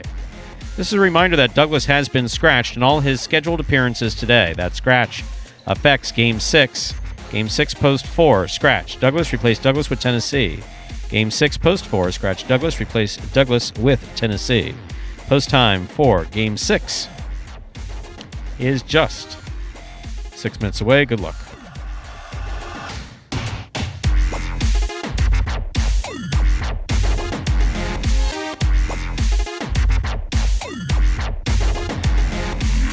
And that 6th game, which closes out the early pick 3, is 7 minutes away. And for those new fans who joined us a little later in the program, may have missed this explanation video at the top of the program. Well, we're going to give it to you again here that explains in simpler terms how Jai-Alai is played.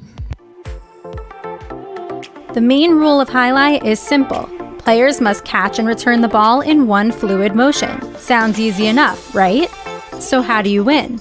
You can win a matchup simply if your opponent overserves, underserves, or serves the ball out of bounds. On the flip side, your opponent wins the matchup if the serve is so good that you fail to catch and return the ball to the front wall.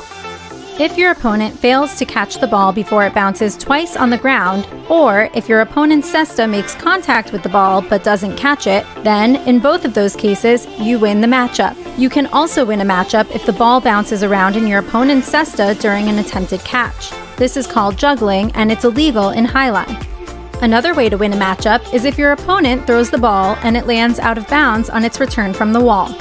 The overall game strategy for a Jai-Alai player is to make it difficult for an opponent to reach the ball in time or to execute a rebuttal play.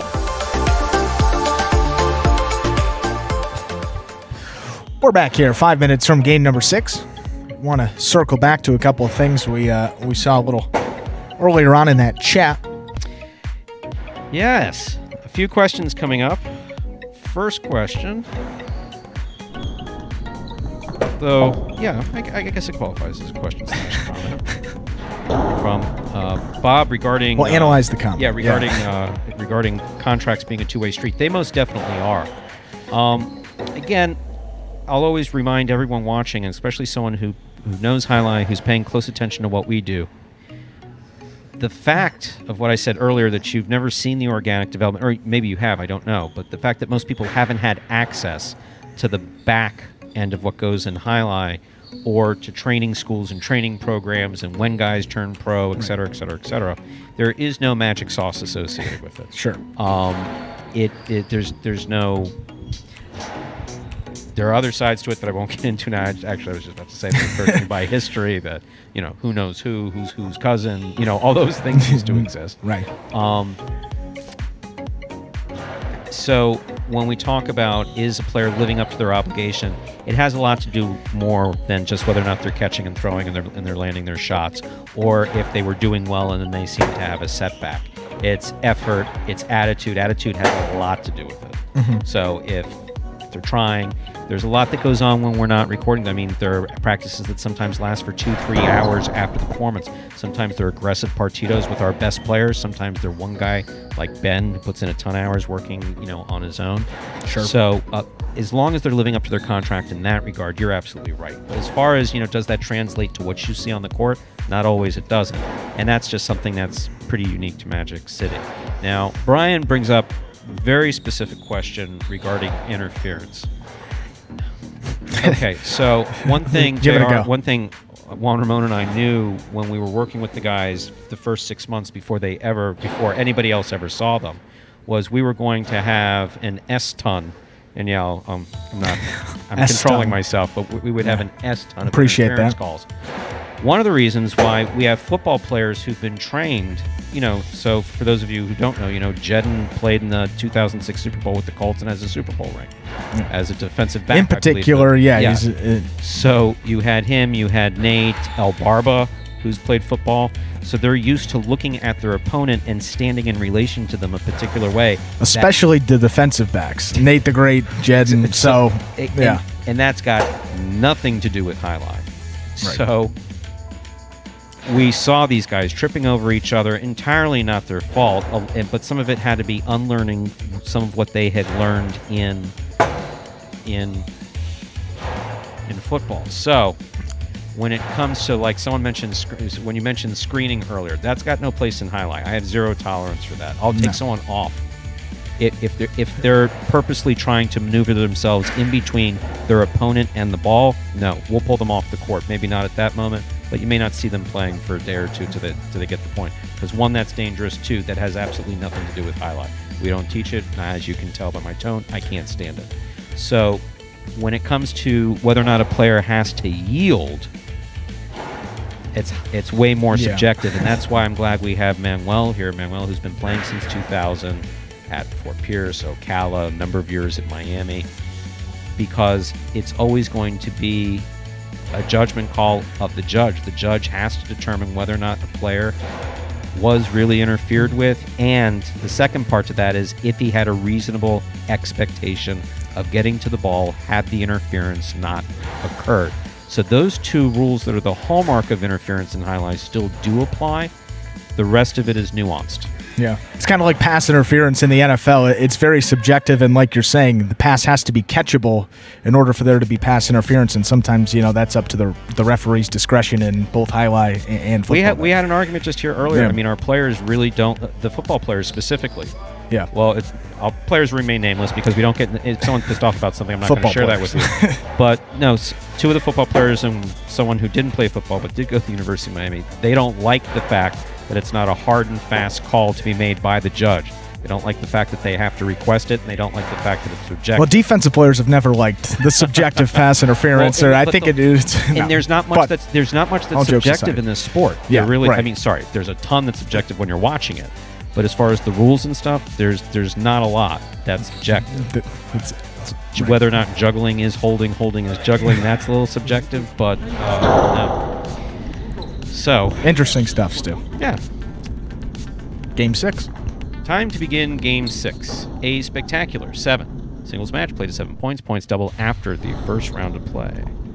Serving in the red shirt at post 1 is Anderluck. Receiving the blue post 2 is Kubala.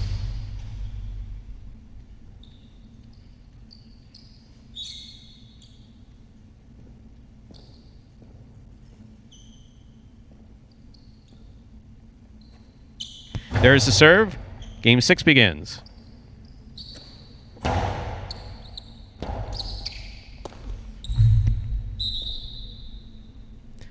Point 2. Kubala first up on the board in our 6th game. That'll bring to the court the white shirt at post 3, Ikeda.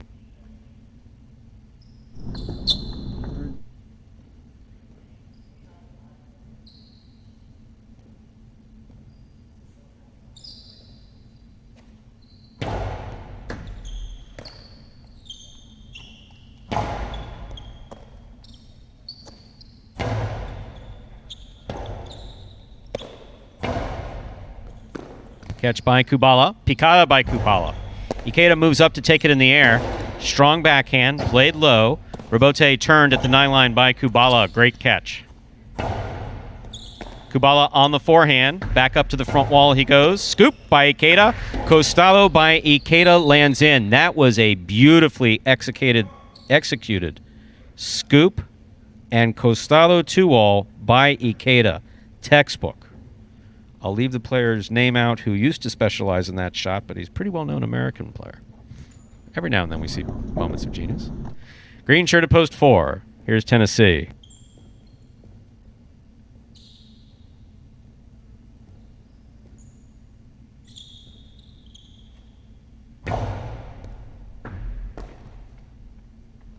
Backhand by Tennessee. Karam by Ikeda, stop by Tennessee. Karam by Tennessee, stopped by the pad. Point 3.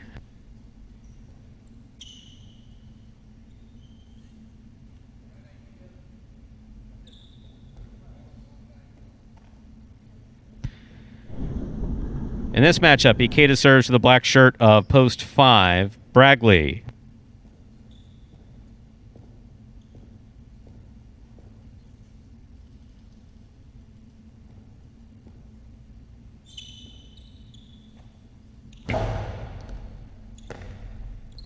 Bragley from the forehand. Catch by Ikeda. Robote left side by Bragley. Ikeda makes the catch. Robote left side by Bragley. Ikeda makes the catch. Ikeda faked to the outside, went back to the inside where it scored. Point 3. Ikeda on the board with 3 points. Here's the yellow shirt of post 6, Ron.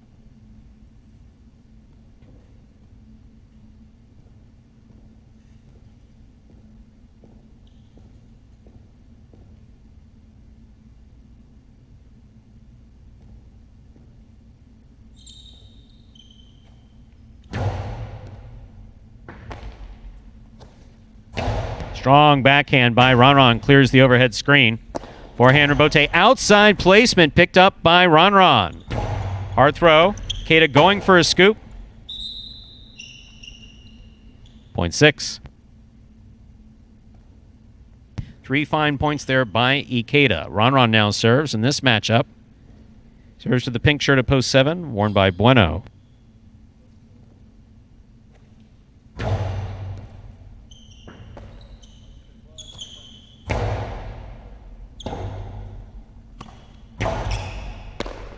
Ball tip, point 6.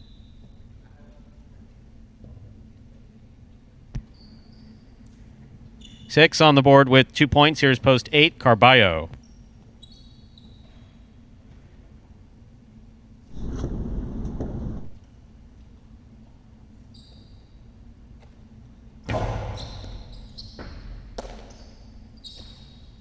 Powerful backhand, right up the middle by Carballo.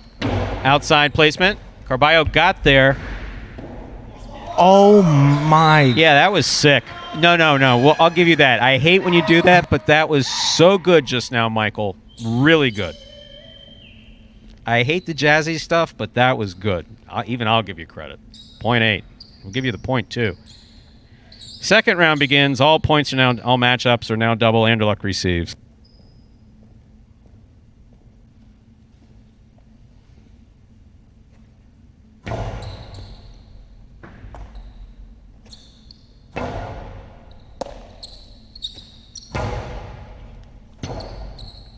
Rebote forehand by Anderluck's going to come in right above the pad and score. Well thrown. Good effort. 0.1.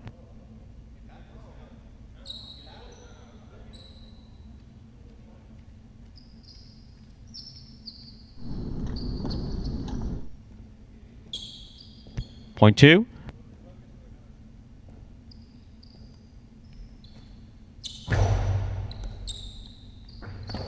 Ooh, that was an excellent serve by Anderluck right into the corner, crossing the wall behind the 13 line. 0.1. Anderluck on the board with 4 points, serving to the returning 4 posts. This matchup has Anderluck serving to Tennessee.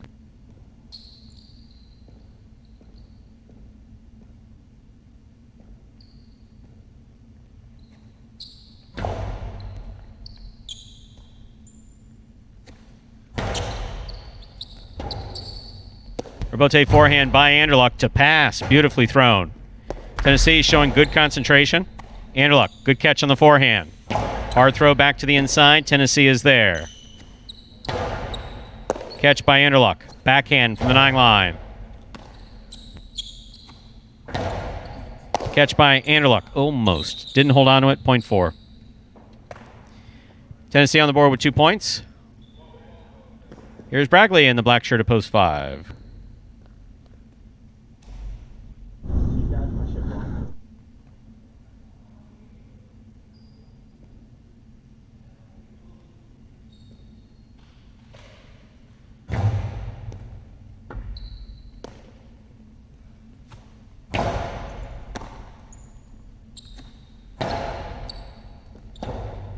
Rebote left side by Bragley. Catch by Tennessee.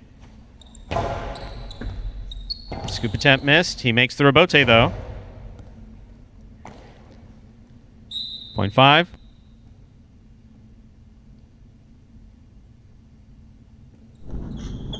Five on the board with 2 points. Here's post 3. Keita receives.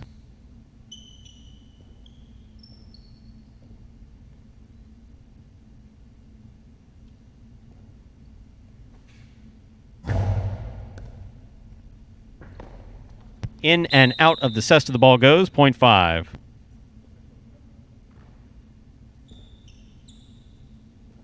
Five on the board with 4 points. Here's post 7. Bueno.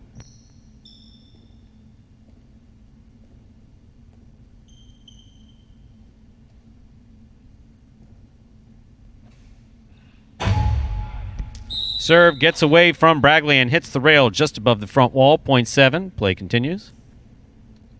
7 on the board with a 2-point serving to post 6. Ron.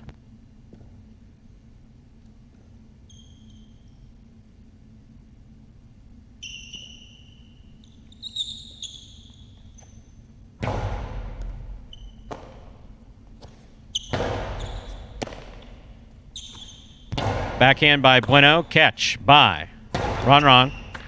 Excellent catch by Bueno.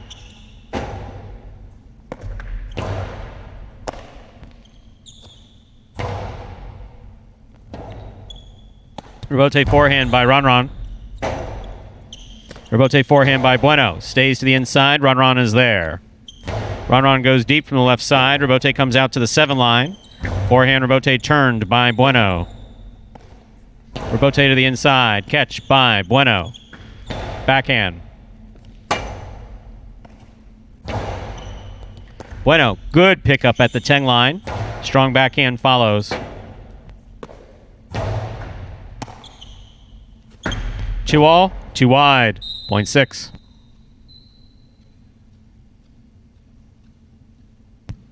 Six is on the board with 4 points. Here's post 8. Carballo returns.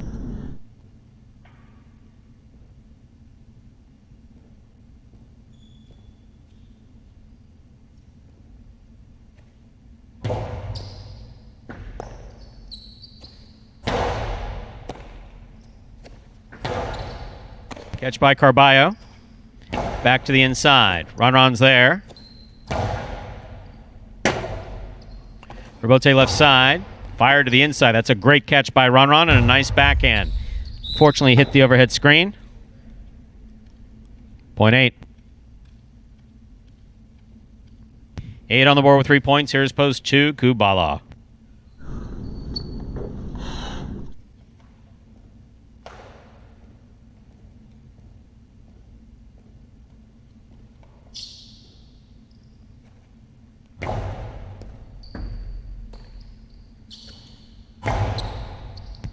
Ball clears the overhead screen.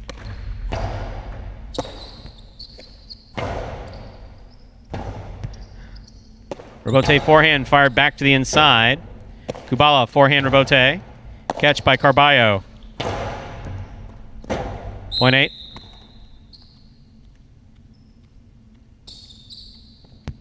Possible game point for the purple shirt of post 8. Carballo. Anderluck receives.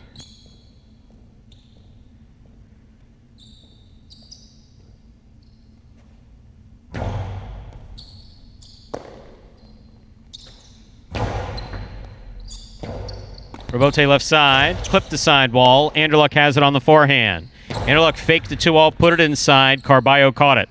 Carballo's backhand to the outside. Rebote.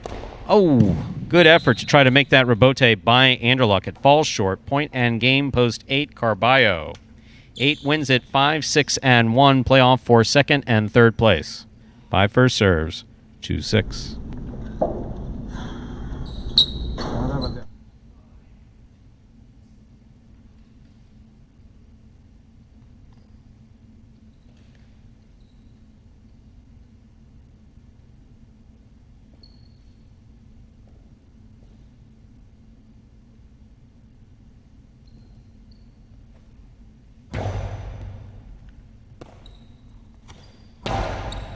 Catch by Bragley.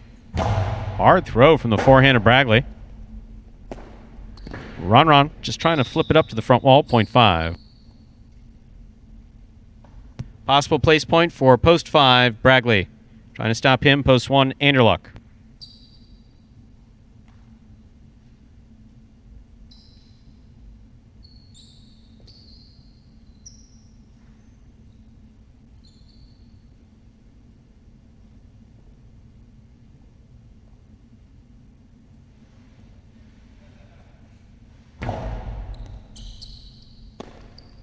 Ball missed. Point. And placed to post 5. 6 serves to 1. This is show point.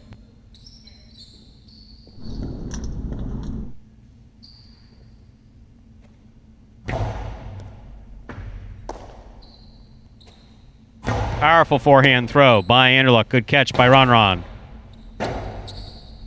Rebote forehand by Anderluck. Catch by Ron. Ron winds up. Puts it inside. Anderluck is there.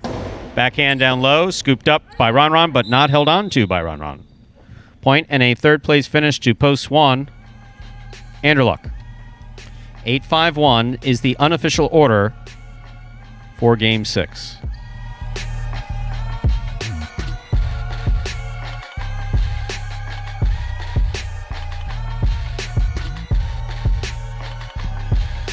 Results from Game 6 are official. Coming in first, post 8. Carballo. Taking second, post 5, Bragley. Coming in third, post 1, Anderluck. 8-5-1 is now the official order of finish. For our 6th game, we'll have your prices up in just a moment. And we'll give a quick answer to Michael regarding Bueno and his Costado 2-all. I don't believe he has to stop throwing that shot. Again, trying to kill the point from the Costado. I believe he has to do it less, and I believe he has to work on it. You have to know that you have it. You have to have the confidence that it's going in. Some of them have thrown... Yeah, and I'll say absolutely work on it. It's something that absolutely needs to be practiced. It can be thrown highly successfully. On this court, there's a slight disadvantage to throwing it in that the opposing player doesn't have to run all the way from the backcourt up to the front court to try to catch it. So it is questionable whether or not it needs to be used in doubles. but when you do throw it, the guy's not standing there. You need to be able to throw it. I would much rather see a Costado 2-all than I'd ever want to see a reverse 2-all. A lot more control off that Costado. Let me read these prices. The pick 3, 428. 2 of 3 numbers returning, 45.60. $1 Quinella, 5-8. That's first and second in any order. My, oh my. $134.20. Trifecta, 851. That's first, second, and third place finishing. $2 price available. Someone got it. $648 on that try. $2 wager on the 8 to win, $7.80.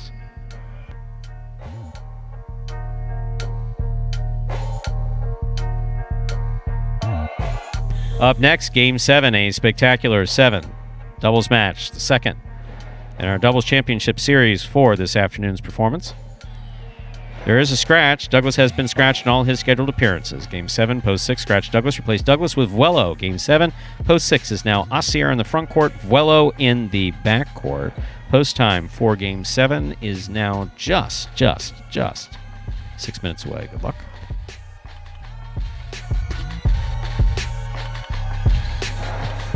Yeah, before we get you out to one of those videos here, we'll take a look at those will pays. 3, 4, and 8. So 3 numbers still alive in that high 5 today. Diaz and Carballo. Cool Fitness and Ikeda. Someone's paying real close attention to who's played well this week. Yep, absolutely. They're Cool Fitness and Ikeda. We talked about their numbers here. 2 wins, 4 places, 6 top 2 finishes, by far the most out of any doubles team here this week. So a bit of a shame they didn't, start off this hot, or they'd be right in the middle of that pack, squarely in the race for all that bonus money. But folks are on that and could help someone take home $2,000 as part of that high 5 today. Post time for this 7th game is now just 5 minutes away. Daily Fantasy Highlight on prizepicks.com.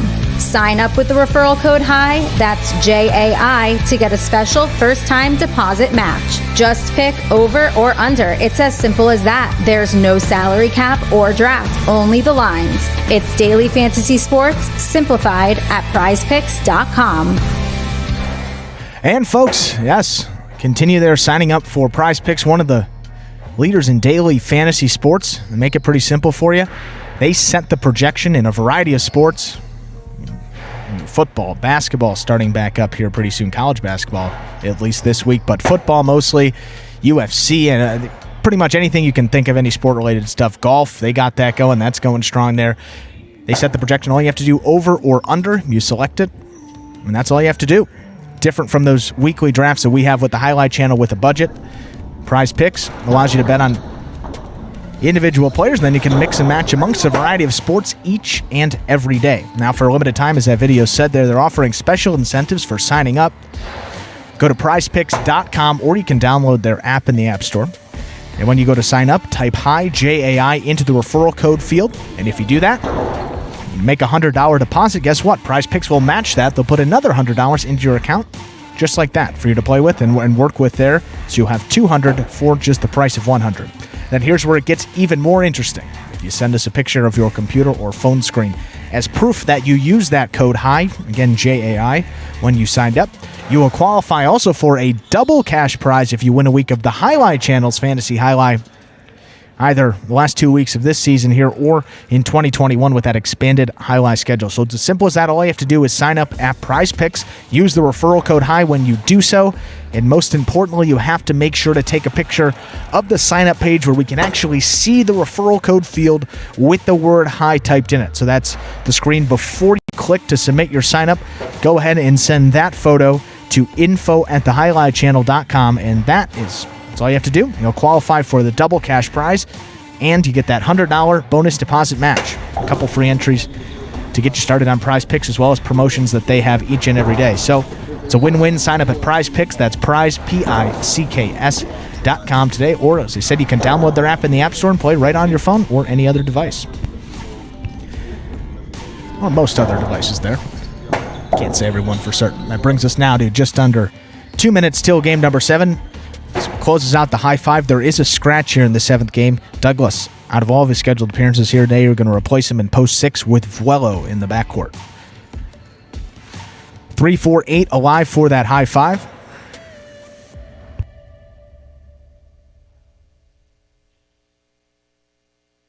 Certainly the three top teams over the course of this week without Douglas and Asier, that duo playing as a full unit today. Douglas dealing with that foot injury. Taking a look at the chat here, Brian D. I was going to say, over or under. Okay, so we're going over on Stevenson from Oklahoma. Going over on Brown for USC. So that's the Brian D pick here. So yeah, maybe we can throw a little bit on that, and we'll let you know if that works out. Is that going to be just a two-player pick? You pairing it with anyone else? Just let us know there. But Prize Picks, I mean, you can do simple stuff like that. They have pretty much each and every college game. You can bet on, like it says here, a receiver from USC, a running back from Oklahoma. You pick over or under, whichever one you choose, and you can win real cash right there and make it pretty simple. Prize Picks. Prize Picks exciting. We have less than a minute to go. Remember, there's a scratch. Game 7, post 6. Scratch Douglas. Replace Douglas with Wello. Say greetings to Dan tuning in from Dan Ohio. B. Good Midwest. Midwest. Nice people in the Midwest. Not that we don't have nice people here in Florida. They're just hard to find. And most of them are from the Midwest. Less than a minute to go till we begin game number 7. And looking at the double standings here, it's just to keep you up to date. 14-14, Asier Douglas, Diaz Carballo tied atop those standings. Juice and Ron there at 10 wins. Cool Fitness and Ikeda, they played terrific this week. They have 7 wins. Albarba and Kumala picked up one earlier. They also have 7. So those two teams maybe a really outside chance of making a late run here in this tournament. Juice and Ron, Diaz and Carballo, good opportunities for them to get in the win column. Stu, game 7. Dodging Death 2 begins. Game number 7, part of the Doubles Championship Series here at Magic City Jai-Alai. $15,000 total prize money on the line for these players to be awarded a week from tomorrow. CRB serves to the blue shirts opposed to Jedden and Bragley. There's the serve. Jedden picks it. Our 7th game is underway. Forehand rebote by CRB. Catch by Bragley. Bragley. Dehada. Catch by Ben. Ben flips it back. And it scores. Good effort by Ben. Point 1. 1 first up on the board in our 7th game. That'll bring to the court a white shirt at post 3, Juice and Ron.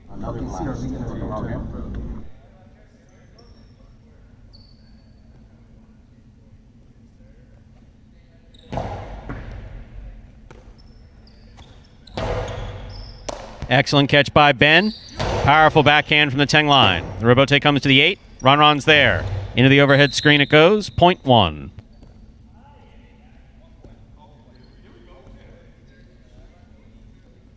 In our next matchup, CRB serves to the green shirts at post 4, the team of Diaz and Carballo.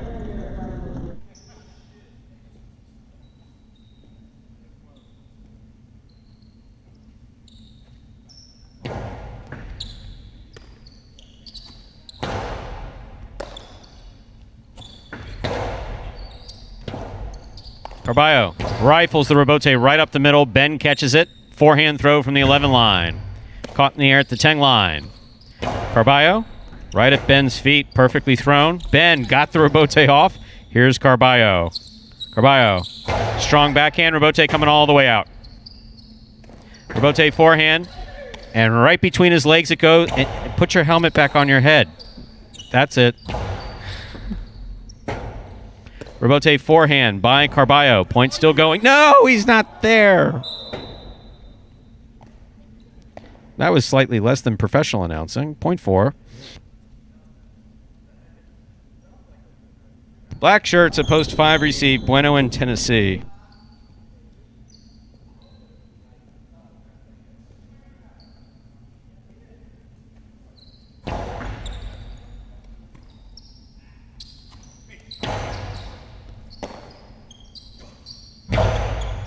Catch by Bueno. There's the backhand. Rebote forehand by Diaz. Nicely played. Bueno tipped it. Trying to grab it. Point 4. 4 on the board with 2 points. Here's post 6. The yellow shirts take the court.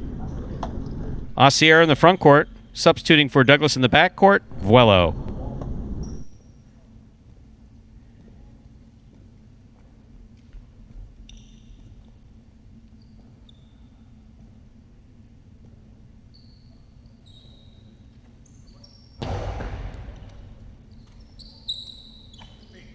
Strong forehand by Vuelo. Good catch by Carballo. Long carom. Stopped by Carballo to the outside. Carballo, difficult catch at the 13 line. Over the top he goes. Picada. Stopped by Vuelo and a great catch. No holding there. Got it off in time. Here's Carballo on the backhand. Hard backhand. That was happening so fast it was literally hard to see what the hell was going on. But everybody apparently dodged death, so we're in good shape. Point 4. Pink shirts at post 7 receive El Barba and Kubala.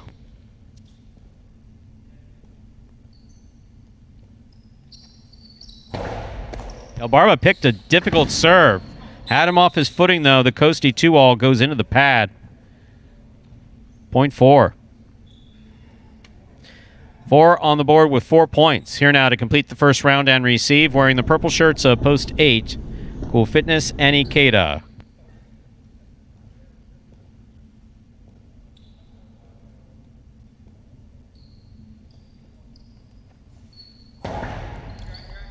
Under serve. Point 8.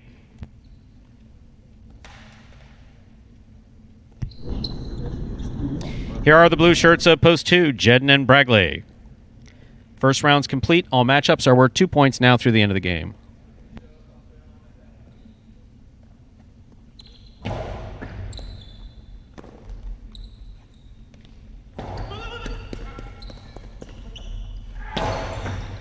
Catch by Bragley in the backcourt.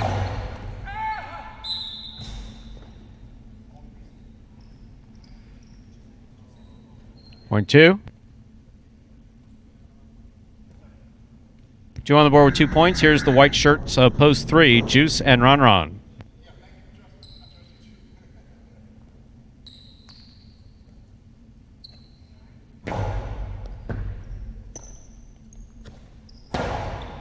Jedden with a fine catch at the 8 line. Strong backhand. Caught in the air by Ron.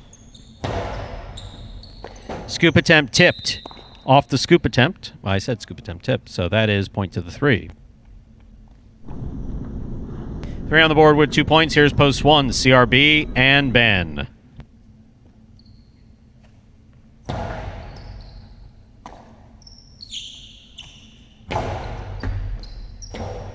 Rebote left side by Ron. Catch by Ben. Powerful backhand by Ben. Rebote coming out. Rebote on the sidewall. Tough ball to get to. Point 1. One has 4 points, receiving in the black shirts of post 5. Bueno in the front court. Tennessee receives in the back court.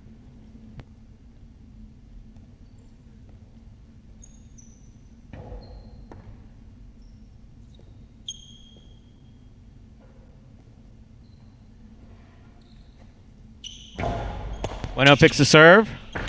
2-all. Picked up by CRB. Strong backhand by CRB.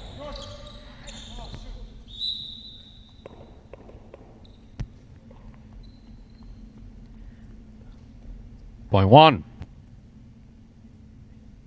Possible game point, red shirts of post 1, CRB and Ben. Trying to stop them. The yellow shirts of post 6, Asier and Vuelo.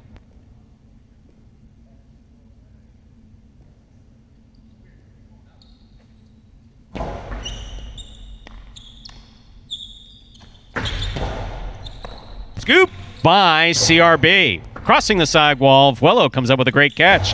Backhand by Vuelo. Rebote forehand by CRB. Nice getting out of the way again. CRB, that one was missed. Point 6. 6 on the board with 2 points. Here's post 7. El Barba and Kubala.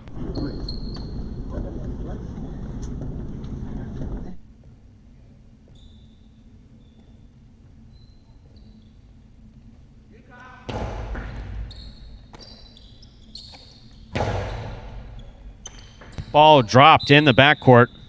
Point 7. 7 on the board with 2 points. Receiving, post 4. They return, Diaz and Carballo.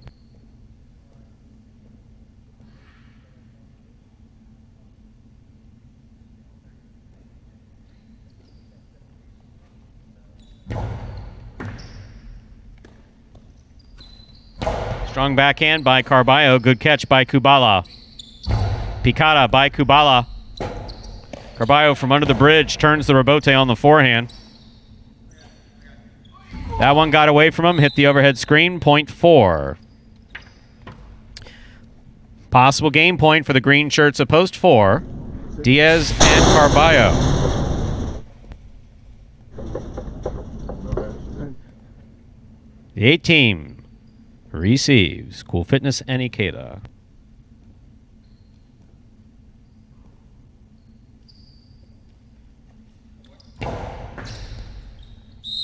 Over serve. Ball cannot touch or go past that 7 line. Hey, man, just like that, dude. Point 8. Play continues. 8 on the board with 3 points. Here's post 2, Jedden and Bragley.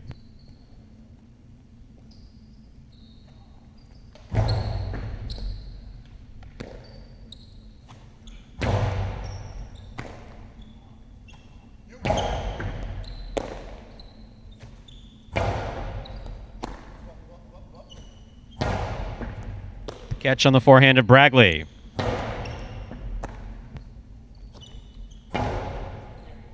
Bragley from the 11 line.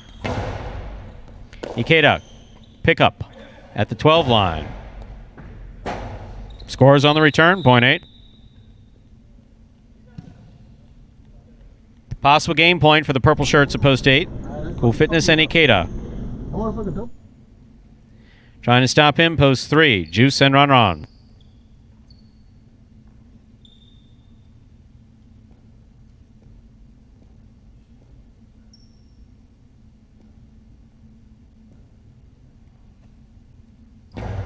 Good serve by Cool Fitness. Here's Ron. Strong backhand. Ikeda on the forehand at the 12 line. Rebote forehand by Ron. Catch by Ikeda. Rebote by Ron to the inside. Ikeda, forgetting that he has a left side, plays it on the right side. Here is the backhand by Ron. Rebote by Ikeda. Split placement. Split and scored. Point 3. 3 on the board with 4 points. Here's post 5, Bueno and Tennessee.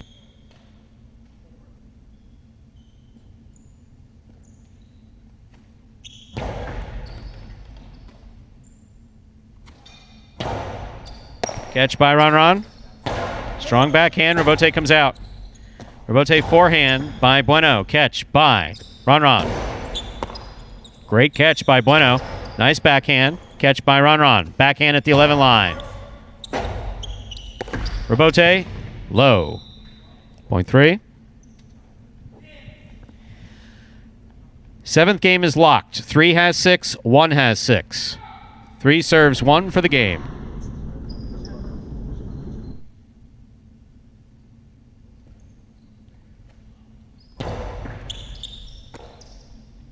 Backhand by Ben. Hard backhand. Rebote for Juice. Juice on the rebote. Beautifully thrown rebote by Juice. Ben, another strong backhand. Rebote forehand by Juice. Split placement. Ben got there, stopped it, returns it over Juice's head. Ron. Almost taking one in the face.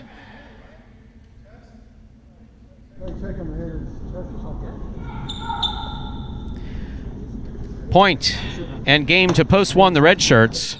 4 serves to 3. Post 4, Diaz and Carballo serve to post 3 for 2nd and 3rd place.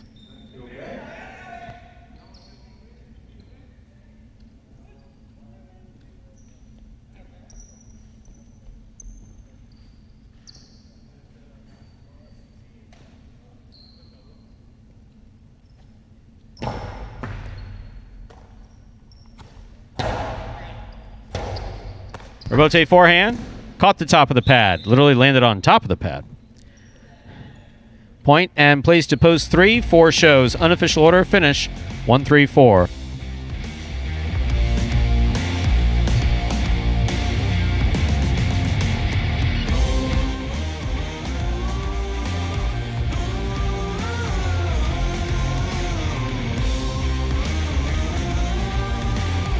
Winning Game 7, Post 1. CRB and Ben taking second, Post 3. Juice and Ron coming in third, Post 4. Diaz and Carballo, 1, 3, 4. The official order of finish for Game number 7. We'll have your prices up in just a moment. And the high five lives to fund another day. $2 wager on the 1 to win, returning $28.40. $1,161.20 carries over in the high five jackpot.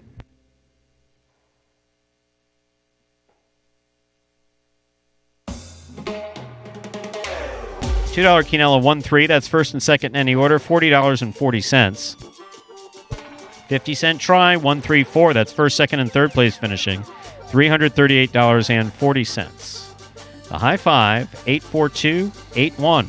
4 of 5 numbers, returning $104 even. Up next, ladies and gentlemen, game number 8. It's a spectacular 7 singles match played to 7 points. Points double after the first round of play. There is a scratch. Game 8, Post 8. Scratch Douglas, replace Douglas with Bueno. Game 8, Post 8. Scratch Douglas, replace Douglas with Bueno. Post time for game number 8. Now just 6 minutes away. Good luck.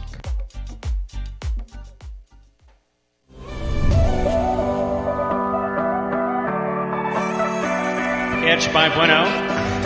Carom by Bueno. Caught by El Barba.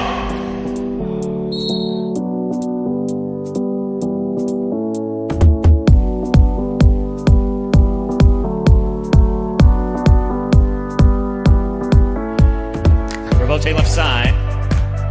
Lamonte makes the catch. Returns a Carom that's gonna score.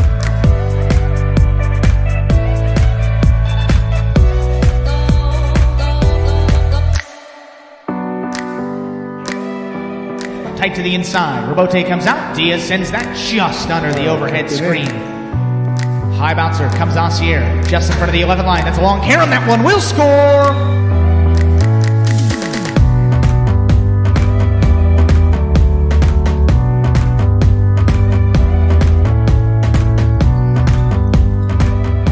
Reverse by Bueno. Kubala from the 7 line throws a 2-all that is stopped on the forehand of Bueno. Bueno's Carom. That's going to score.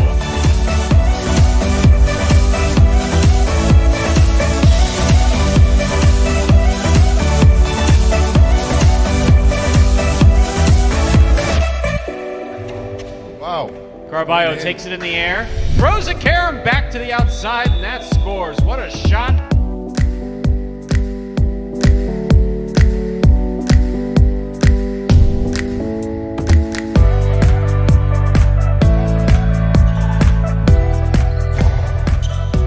Douglas on the right side.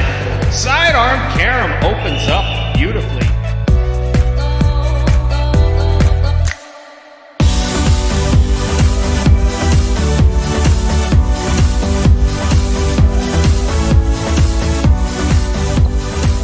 Outside placement of the forehand Robote. Bueno's on it. Rifling a Carom to score. One of the best points of this season.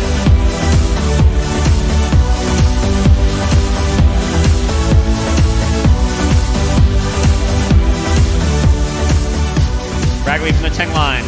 Over the top to the inside. Kubala's there. Carom by Kubala's going to score.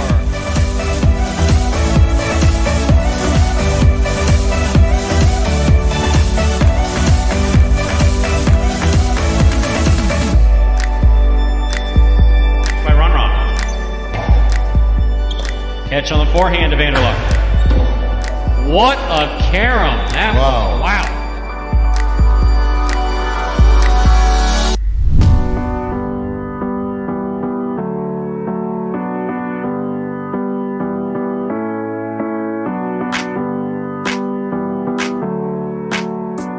Reverse. Caught by Ron. 2-all by Ron. Caught by Douglas. Nice. Carom by Douglas. Wow.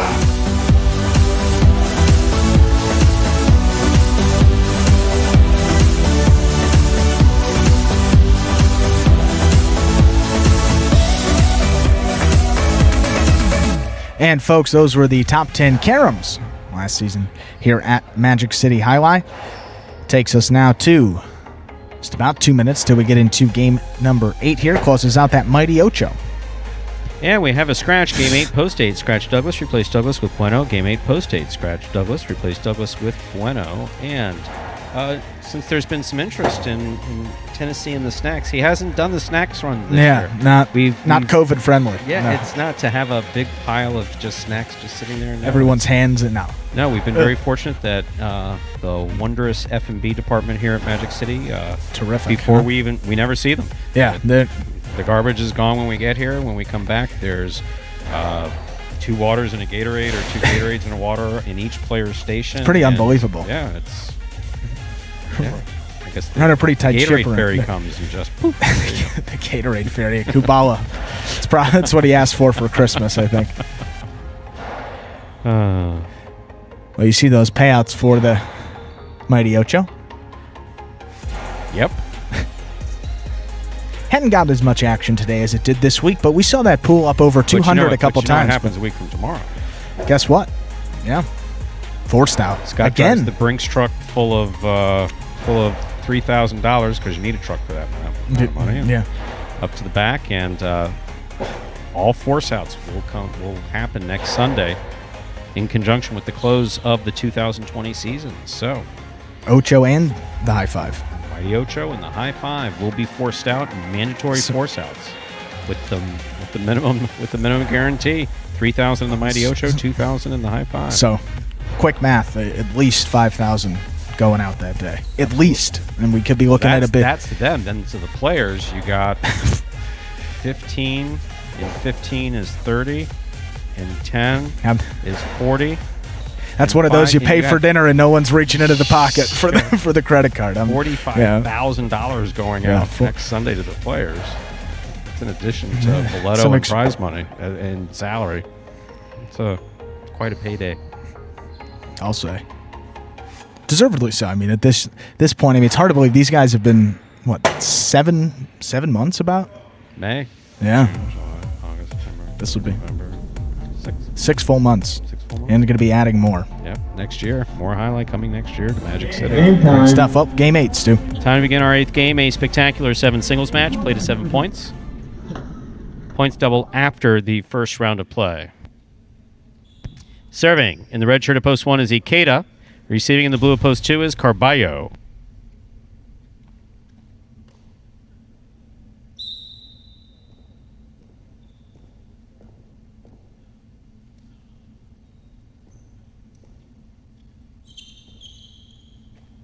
There's the serve. Game 8 has begun.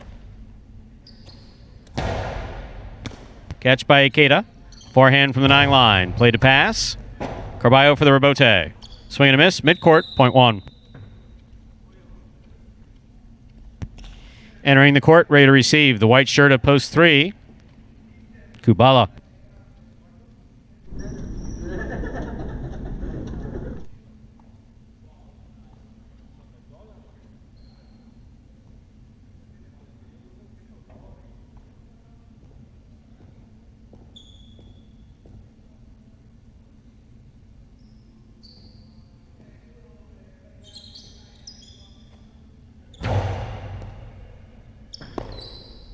Backhand by Kubala.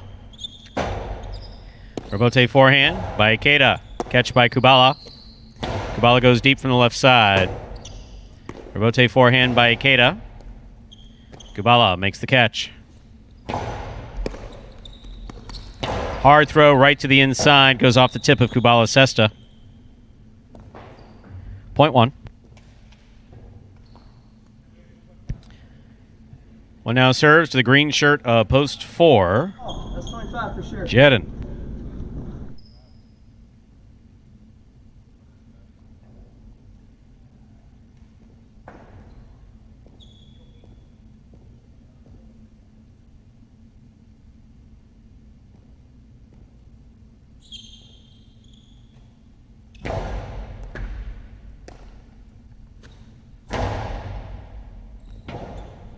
Rebote left side by Ikeda. Catch by Jedin. Ikeda on the catch. There's the backhand. Rebote forehand missed. Point 1. One on the board with 3 points. Here's post 5, Ron.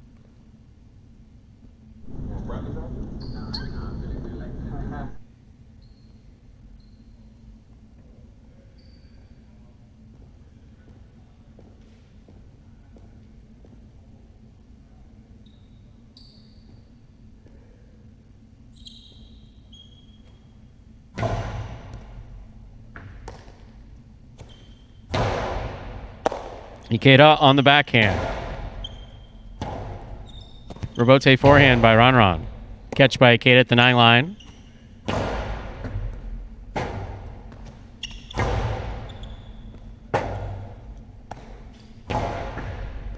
Ron on the forehand at the 11 line. Hard to the inside. Point 5. 5 now serves the yellow shirt of post 6. In this matchup, we have Ron serving to Anderluck.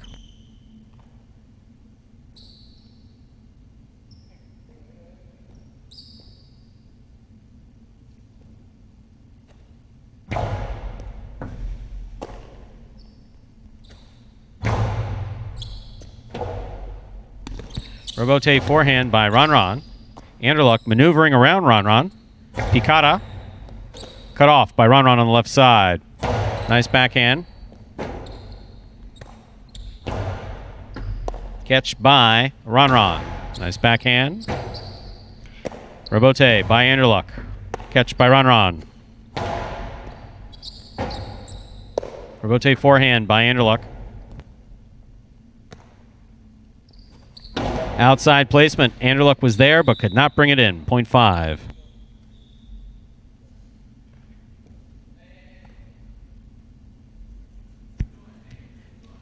Pink shirt at post 7. Ben receives. Damn it, man. I ran the whole fuck.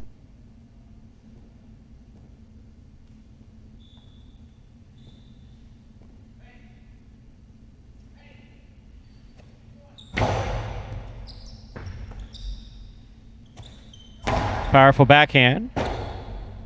Rebote forehand by Ron.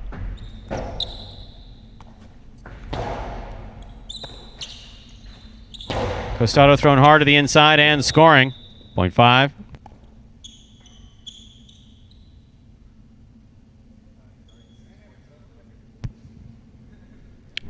Ron on the board with 3 points. Here now to complete the first round and receive. Purple shirt at post 8. Substituting for Douglas is Bueno.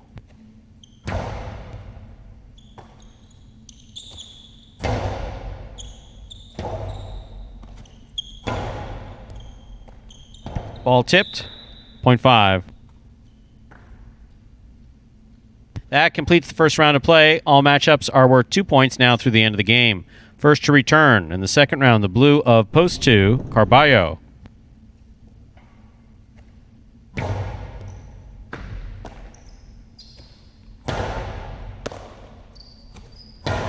Strong backhand by Ron. Rebote forehand by Carballo. Catch by Ron.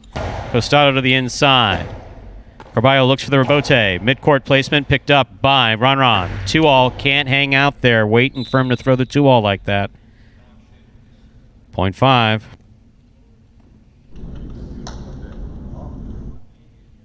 Five on the board with 6 points. Here's post 3, Kubala.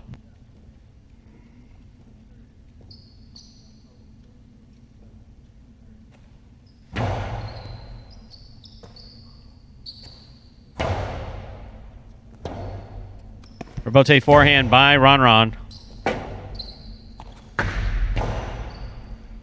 2-all lands out of play.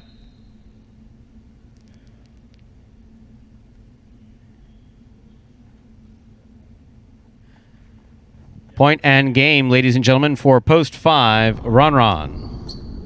1 places, 4, 6, 7, 8, 2, and 3, pair off and playoff.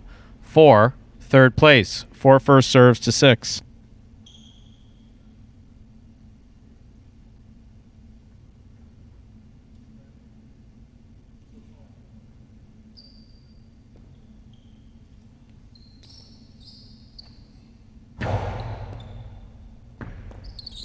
Point 4.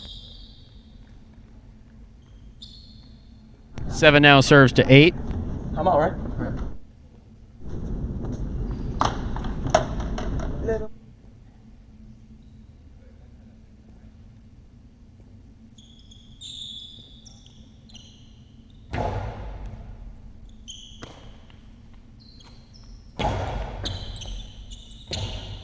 Robote left side by Ben. It's a long 2-all with a big bounce. That scores. Point 7.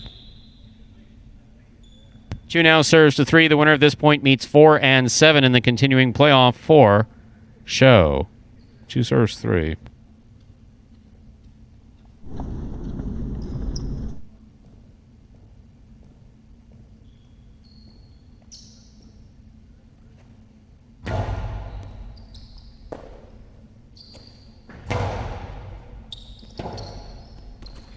Robote played beautifully to the inside by Carballo. Kubala makes the catch. Carballo makes the catch. Strong backhand. Robote left side by Kubala. Scoop by Carballo. Tejada scores.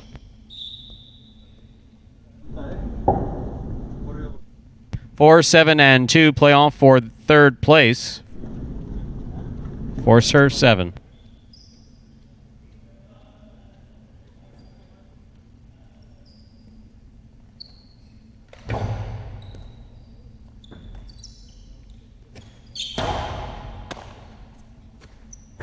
Strong backhand, clipped the side wall. Ben caught it in the air. Returns to Karam. Jedden stops it. Hard forehand by Jedden. Robote by Ben. Beautifully played to the inside with a big bounce. Jedden coming from behind to pick it up on the left side. That's good play by Jedden. Great catch by Ben. Catch by Jedden. Ben from the 11 line. That took a Magic City bounce off the sidewall and scores. Well played by Jedden and Ben. Point 7. Possible show point for post 7. Ben. Trying to stop him. Carballo.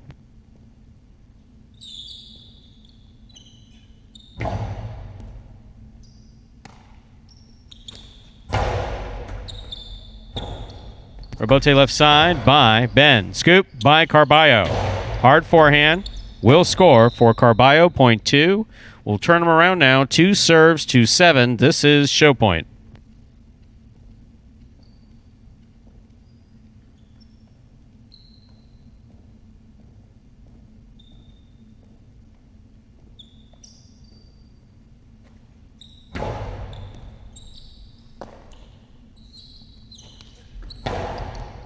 Scoop by Carballo. Powerful backhand. Caught in the air by Ben. Ben to the inside. Catch by Carballo. Carballo plays it nicely to the inside from the Costalo.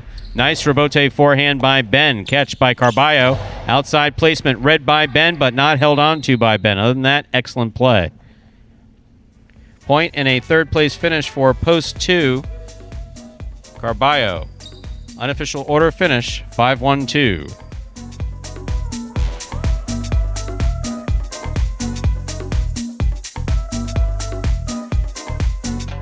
Results from Game 8 are official. Coming in first, post 5, Ron. Taking second, post 1, Ikeda.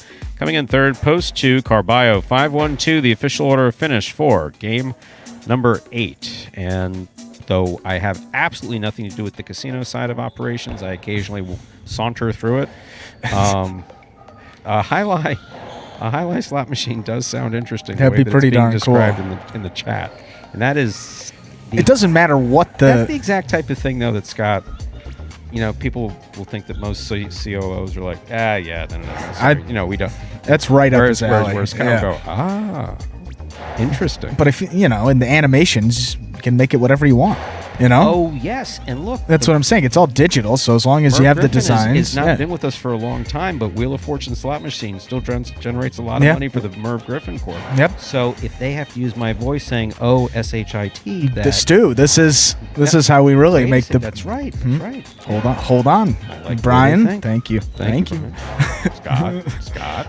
$2 wagered on 5 to win. Return $6.20. The Mighty Ocho 128-42-815. 5 of 8 numbers returning $2.60. $2 Quinello 1-5. That's 1-5. $11.60. Trifecta 5-1-2. That's first, second, and third place finishing $94. I said 1-5-1-5 twice. I believe that there's a psychiatric term for that called echololia. That's random is what that is. Well above my head. And I don't think that's the it. People are going to look it up and go, Stu has schizophrenia. which I might, but it's none of your business if I do. My voices are in my head, and they are my business. Up next, game number 9, a spectacular 9. I actually had someone say that to me in an emergency room one time. It was one of the best lines of all time, like really one of the best. How do you even respond? Doing a psych assessment on someone, and they say, my voices are in my head, and they are my business. It's like, wow, okay. Look at you. Okay, let's get you out of here. Game 9, a spectacular 9 superfecta match. Played to 9 points. Points double after the first round of play. It's our only superfecta game. There is a scratch. Game 9, post 7, scratch Douglas. Replace Douglas with Tennessee. Game 9, post 7, scratch Douglas. Replace Douglas with Tennessee. Post time for Game 9 is 5 minutes away. Good luck. Remind me of Hustle City, man. Everybody got more than one gig. One stop, boy, $20. I'm not your neighborhood Uber driver. I do luxury. And then I have another job. I play highlight. I have this crazy idea. Do you think we could send something out to all the ex-athletes for the last 20 years and say, we're looking to hire and train highlight players? When I first got the email, I thought it was pranking me. I need some clarity on this. I went on YouTube and I Googled highlight. I was like, Jai-Alai. They paying us, man, and we can win big money. Let me see what this is all about. That's what you gotta do. Get some money. The players taking the court are all athletes you may recognize. Baseball, football, track and field. Having the work, played Division I sport, and then I had a child on the way, so I dropped out. The crack era was tough. Sports in general was a way out of our environment. It's really game time now, man. Blood, sweat, and tears. We got the streets on fire. This is gonna be the first time that my kids will be able to sit in the audience and root for their father. Who wants it more?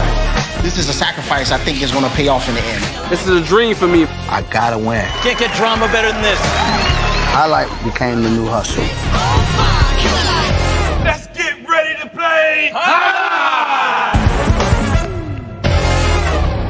And folks, there, trailer for the award-winning documentary Magic City Hustle about the start of the highlight program here at Magic City just a few years ago. And if you'd like to watch that for yourself, head over to MagicCityCasino.com. Under the highlight tab at the top of the page, the first button under that tab says Magic City Hustle. You can click on that. It will take you directly to the website where you can make a purchase, or another way you can do it, type in MagicCityHustle.com directly into your browser, but either way it's done, you'll be taken to the same main page where you can then make a purchase of that film for $5, and from there you can enjoy it as many times as you like.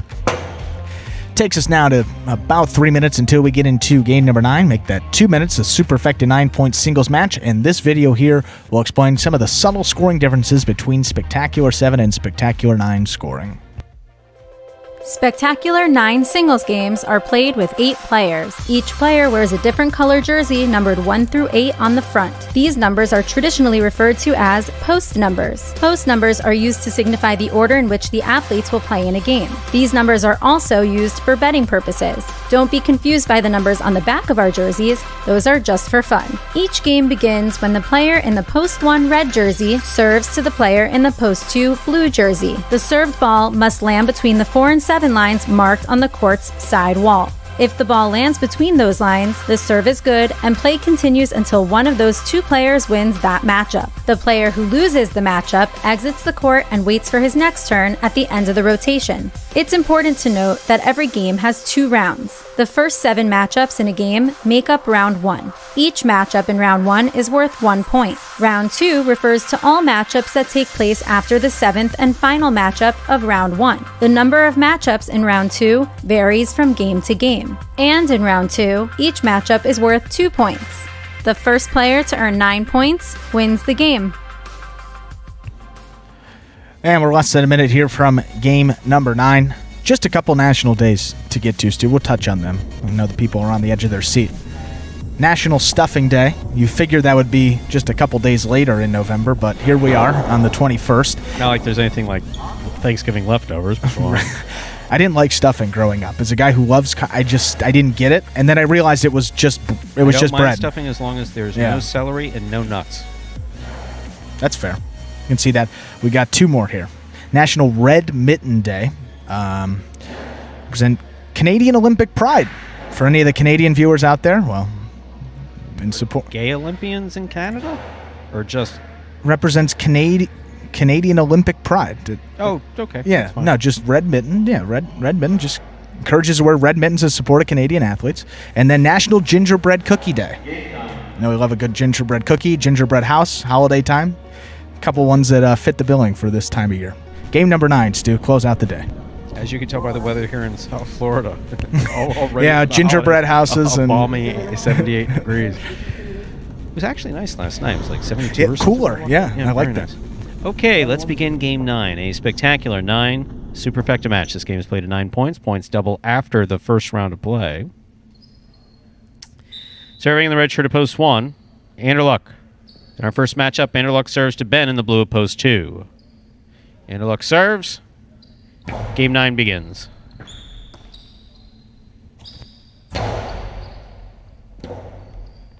Robote forehand. Robote left side by Ben.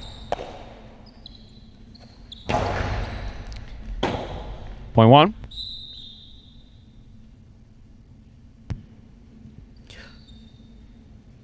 Anderluck gets the first point of our last game today. In our next matchup, Anderluck serves to the white shirt at post 3, Ikeda.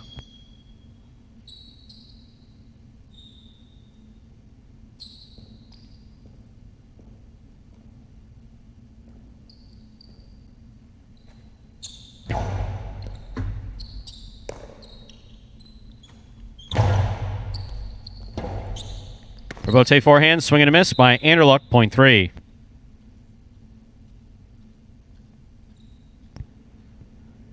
In our next matchup, Ikeda will serve to the green shirt of post 4, worn by Carballo.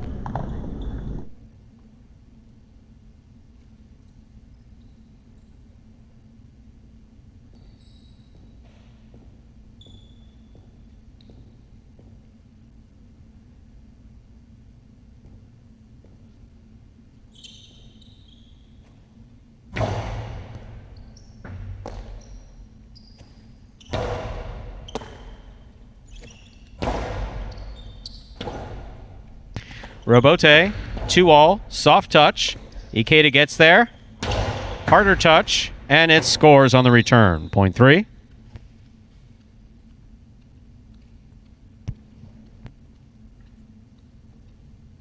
Three serves to the black shirt of post 5, worn by Ron.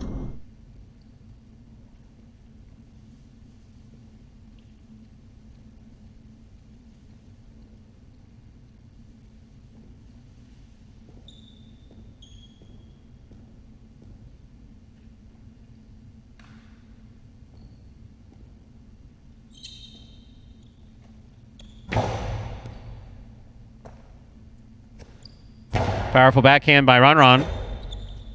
Robote forehand by Ikeda. Ron, forehand Robote. Ikeda from the 10 line. Nice backhand. Ikeda steps in at the 6 line. Karam opens up. Stopped by Ron and a great catch. Point 5.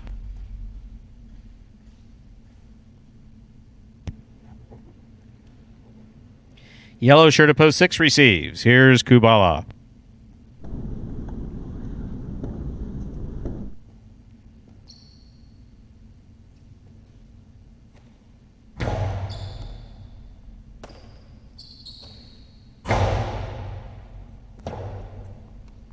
Robote forehand, low and hard to the inside. Kubala's there. There's the backhand. Robote forehand by Ron. Catch. Almost. 0.5. Ron on the board with 2 points. Substituting for Douglas in the pink shirt at post 7 is Tennessee.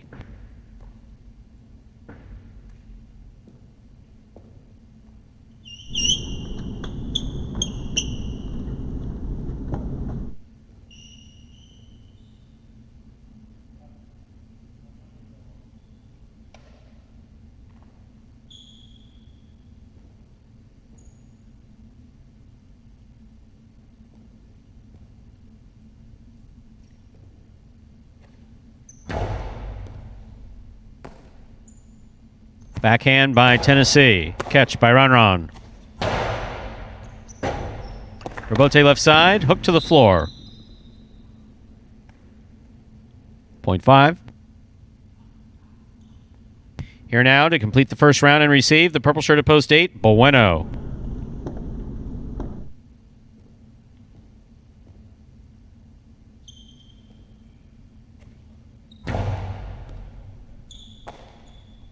Bueno on the backhand. Rotate forehand by Ron. 0.5. 5 on the board with 4 points. Here's post 2, Ben.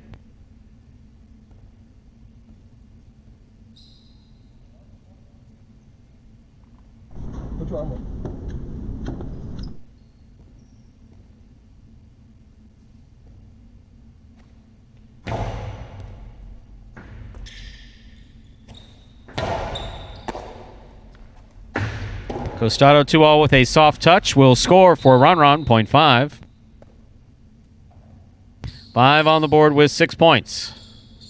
But remember, this is a 9-point game. Here's post 1, Anderluck.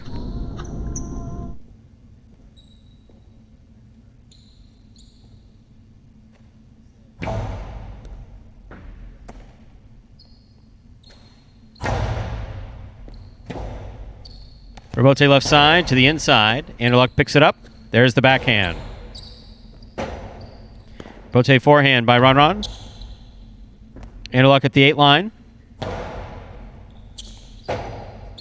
Rebote forehand by Ron. Catch by Anderluck. Outside placement. Stopped by Anderluck. Carambola will score for Anderluck. 0.1. 1 on the board with 3 points, serving to post 4, Carballo.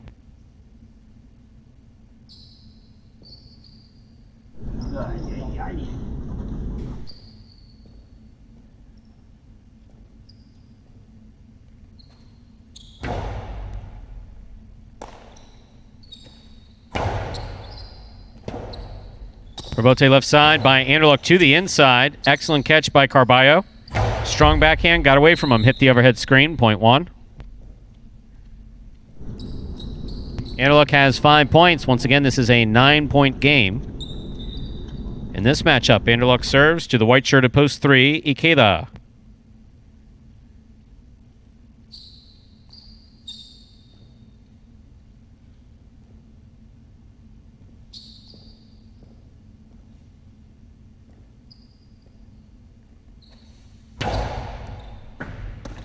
Catch by Ikeda off a hard serve by Anderluck. Anderluck backs up to take the ball. Bote Corredo. Outside placement by Anderluck. Stopped in a beautiful catch by Ikeda. Picada by Ikeda. Touched the side wall, so it's going to take a little off of it. Back to the inside he goes. Here's Ikeda. Hard throw by Ikeda. Anderluck. Rebote left side. Cleared the overhead screen. Caught by Ikeda midcourt. Hard throw. Scoop attempt just missed. 0.3, a well-played point by Ikeda and Anderluck.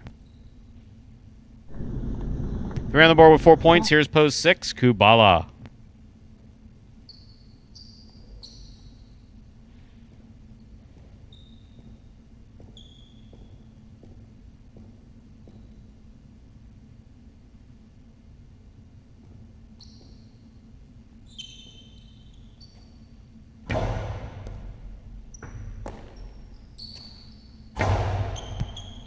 Point 3.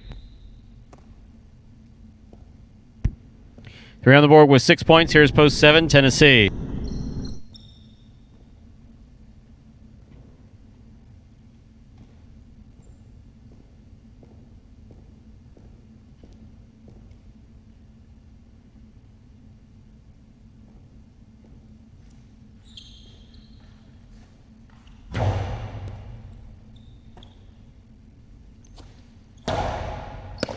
Catch by Ikeda. Hard throw.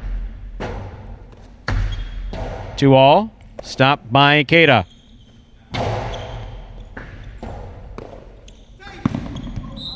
Point 3.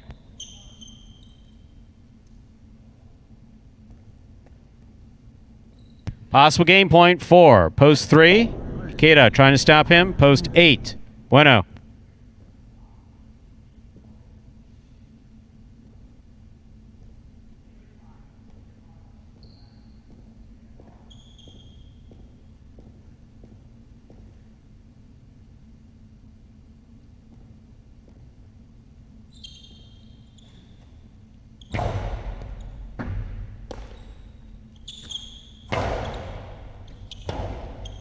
Rebote forehand by Ikeda. Bueno on the backhand. Catch by Bueno.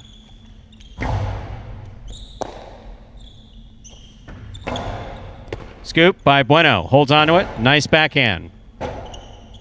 Ikeda for the forehand. It opened up a little too much. Point 8. Play continues. 8 on the board with 2 points, serving to post 2. Ben. Don't kick the glass, Ben.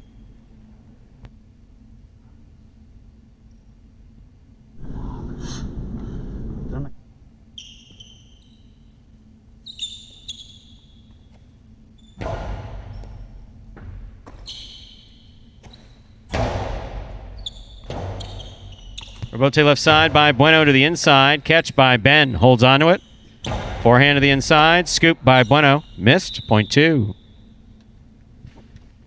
2 on the board with 2 points. Here's post 5. Ron.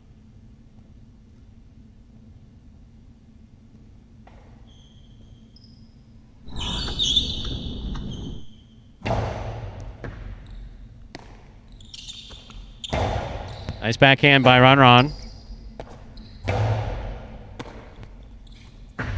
2 all. Stopped on the forehand of Ben. Hard throw by Ben. Rebote left side to the inside. Will score. Point 5.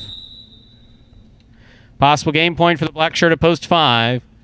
Ron trying to stop him. Post 4, Carballo.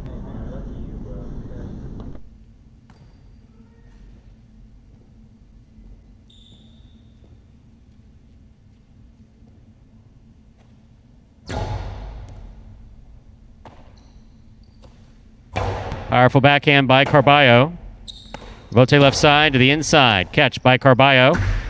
2 all by Carballo. Will score. Beautifully thrown. Point 4. Play continues.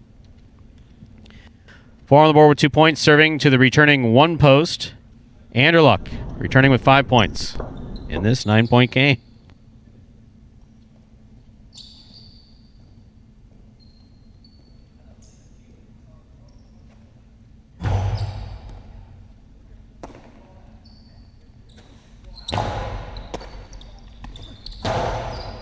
Catch by Anderluck. Hard throw to the inside. Will score. Point 1.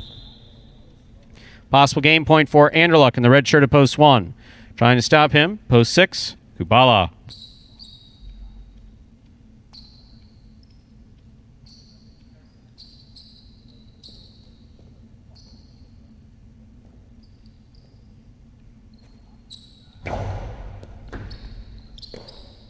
Backhand by Kubala. Rebote forehand by Anderluck. Catch by Kubala. Almost. Point and game. Red shirt of post 1. Anderluck. 1 wins it. 3 serves to 5. Both have 8 points. This is a playoff for second and third place. There will then be a playoff between 8, 2, and 4 for fourth place. 3 serves to 5.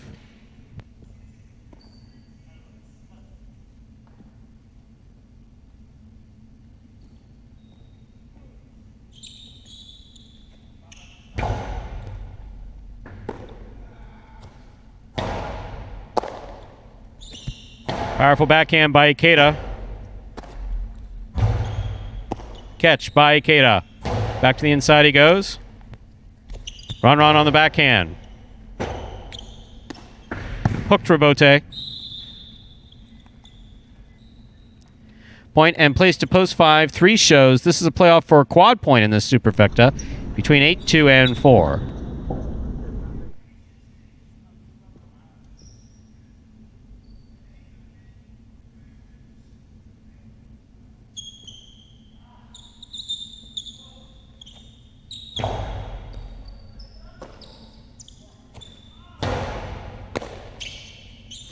Backhand by Bueno. Rebote left side by Ben. Bueno from one knee. Returns a carom. That stayed in. Ben caught it. Pick up by Bueno. Hard throw to the inside. Missed. Point 8. Possible fourth place finish here for Bueno. Trying to stop him. Post 4, Carballo.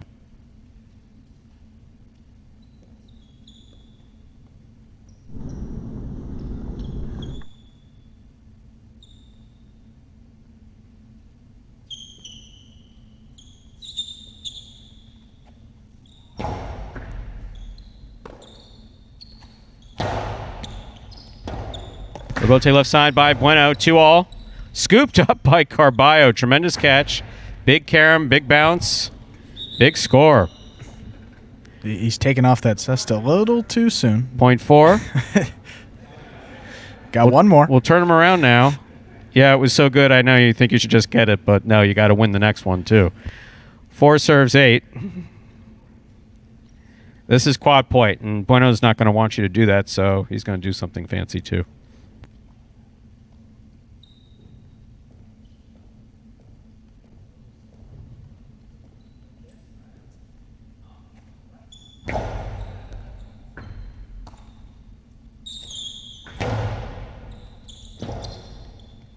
Rebote for the big bounce to the inside. Bueno backs up.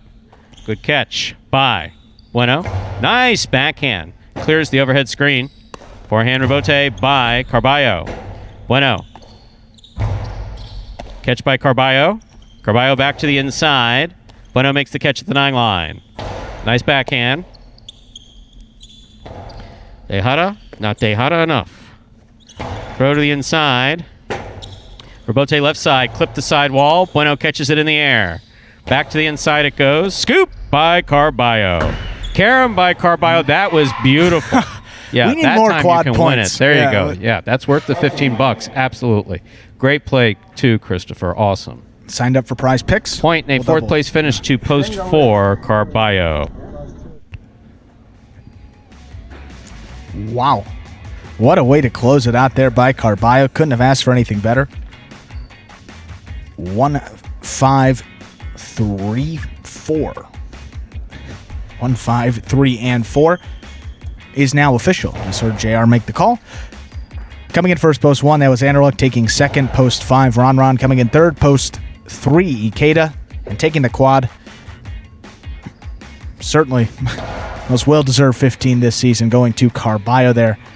Back-to-back scoop carom combos. High scoop, one on the outside with the sharp high soft cutting carom, and then the other one carom from the inside after a nice scoop. Just a great way to end it from Carballo. He's been playing terrific all week, and just another example right there. How about those prices there for game 9? $2 Canelo 1.5, $29.40. The trifecta 1.53, $219.20. The one to win too, $13.60. That was Anderlecht to win. Double-digit win price there. Wait for that superfecta. 10 cent, 1.534, 35.10 in the late pick 3, 151, one of 3 numbers, $6.80.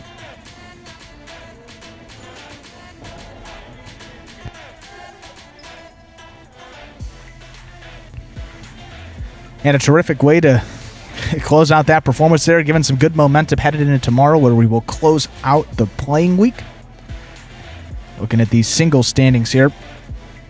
Going into it, we got the Golden Cesta race. One guy out in a pretty comfortable lead, Jedden. He's got 3 games over Carballo. It's his closest competition here, so unless Carballo wins all 3 and Jedden has an 0 for day, it's going to take a lot for someone to steal that Golden Cesta away from Jedden there. 8 wins, 2 places, 1 show on the week for Jedden. And it's not like he's been getting a lot of those substitute opportunities. He's only played in 19 games. Won 8 of them. Pretty darn good there. We'll get you those fantasy highlight scores updated. That'll finish out tomorrow as well. And that, ladies and gentlemen, will do it for this Saturday afternoon performance of Live Highlight in the Magic City and on the Highlight Channel. We're glad that you chose to join us this afternoon, and we invite you to join us again tomorrow when we'll be back here. 9 more action-packed games at 12 noon. We sure hope you enjoyed today's highlight. Please like and subscribe to the Jai-Alai Channel on YouTube and let us know your thoughts or any questions you might have in that comment section. Now, on behalf of the players, staff, and management of Magic City, we thank you for joining us today, and we hope you'll be back here tomorrow at 12 noon to close out the week. Goodbye till we can see you back here at Magic City Jai-Alai. You could stay tuned right here on the Jai-Alai Channel for some Dania coming up at 7 p.m. Have a good night, everyone.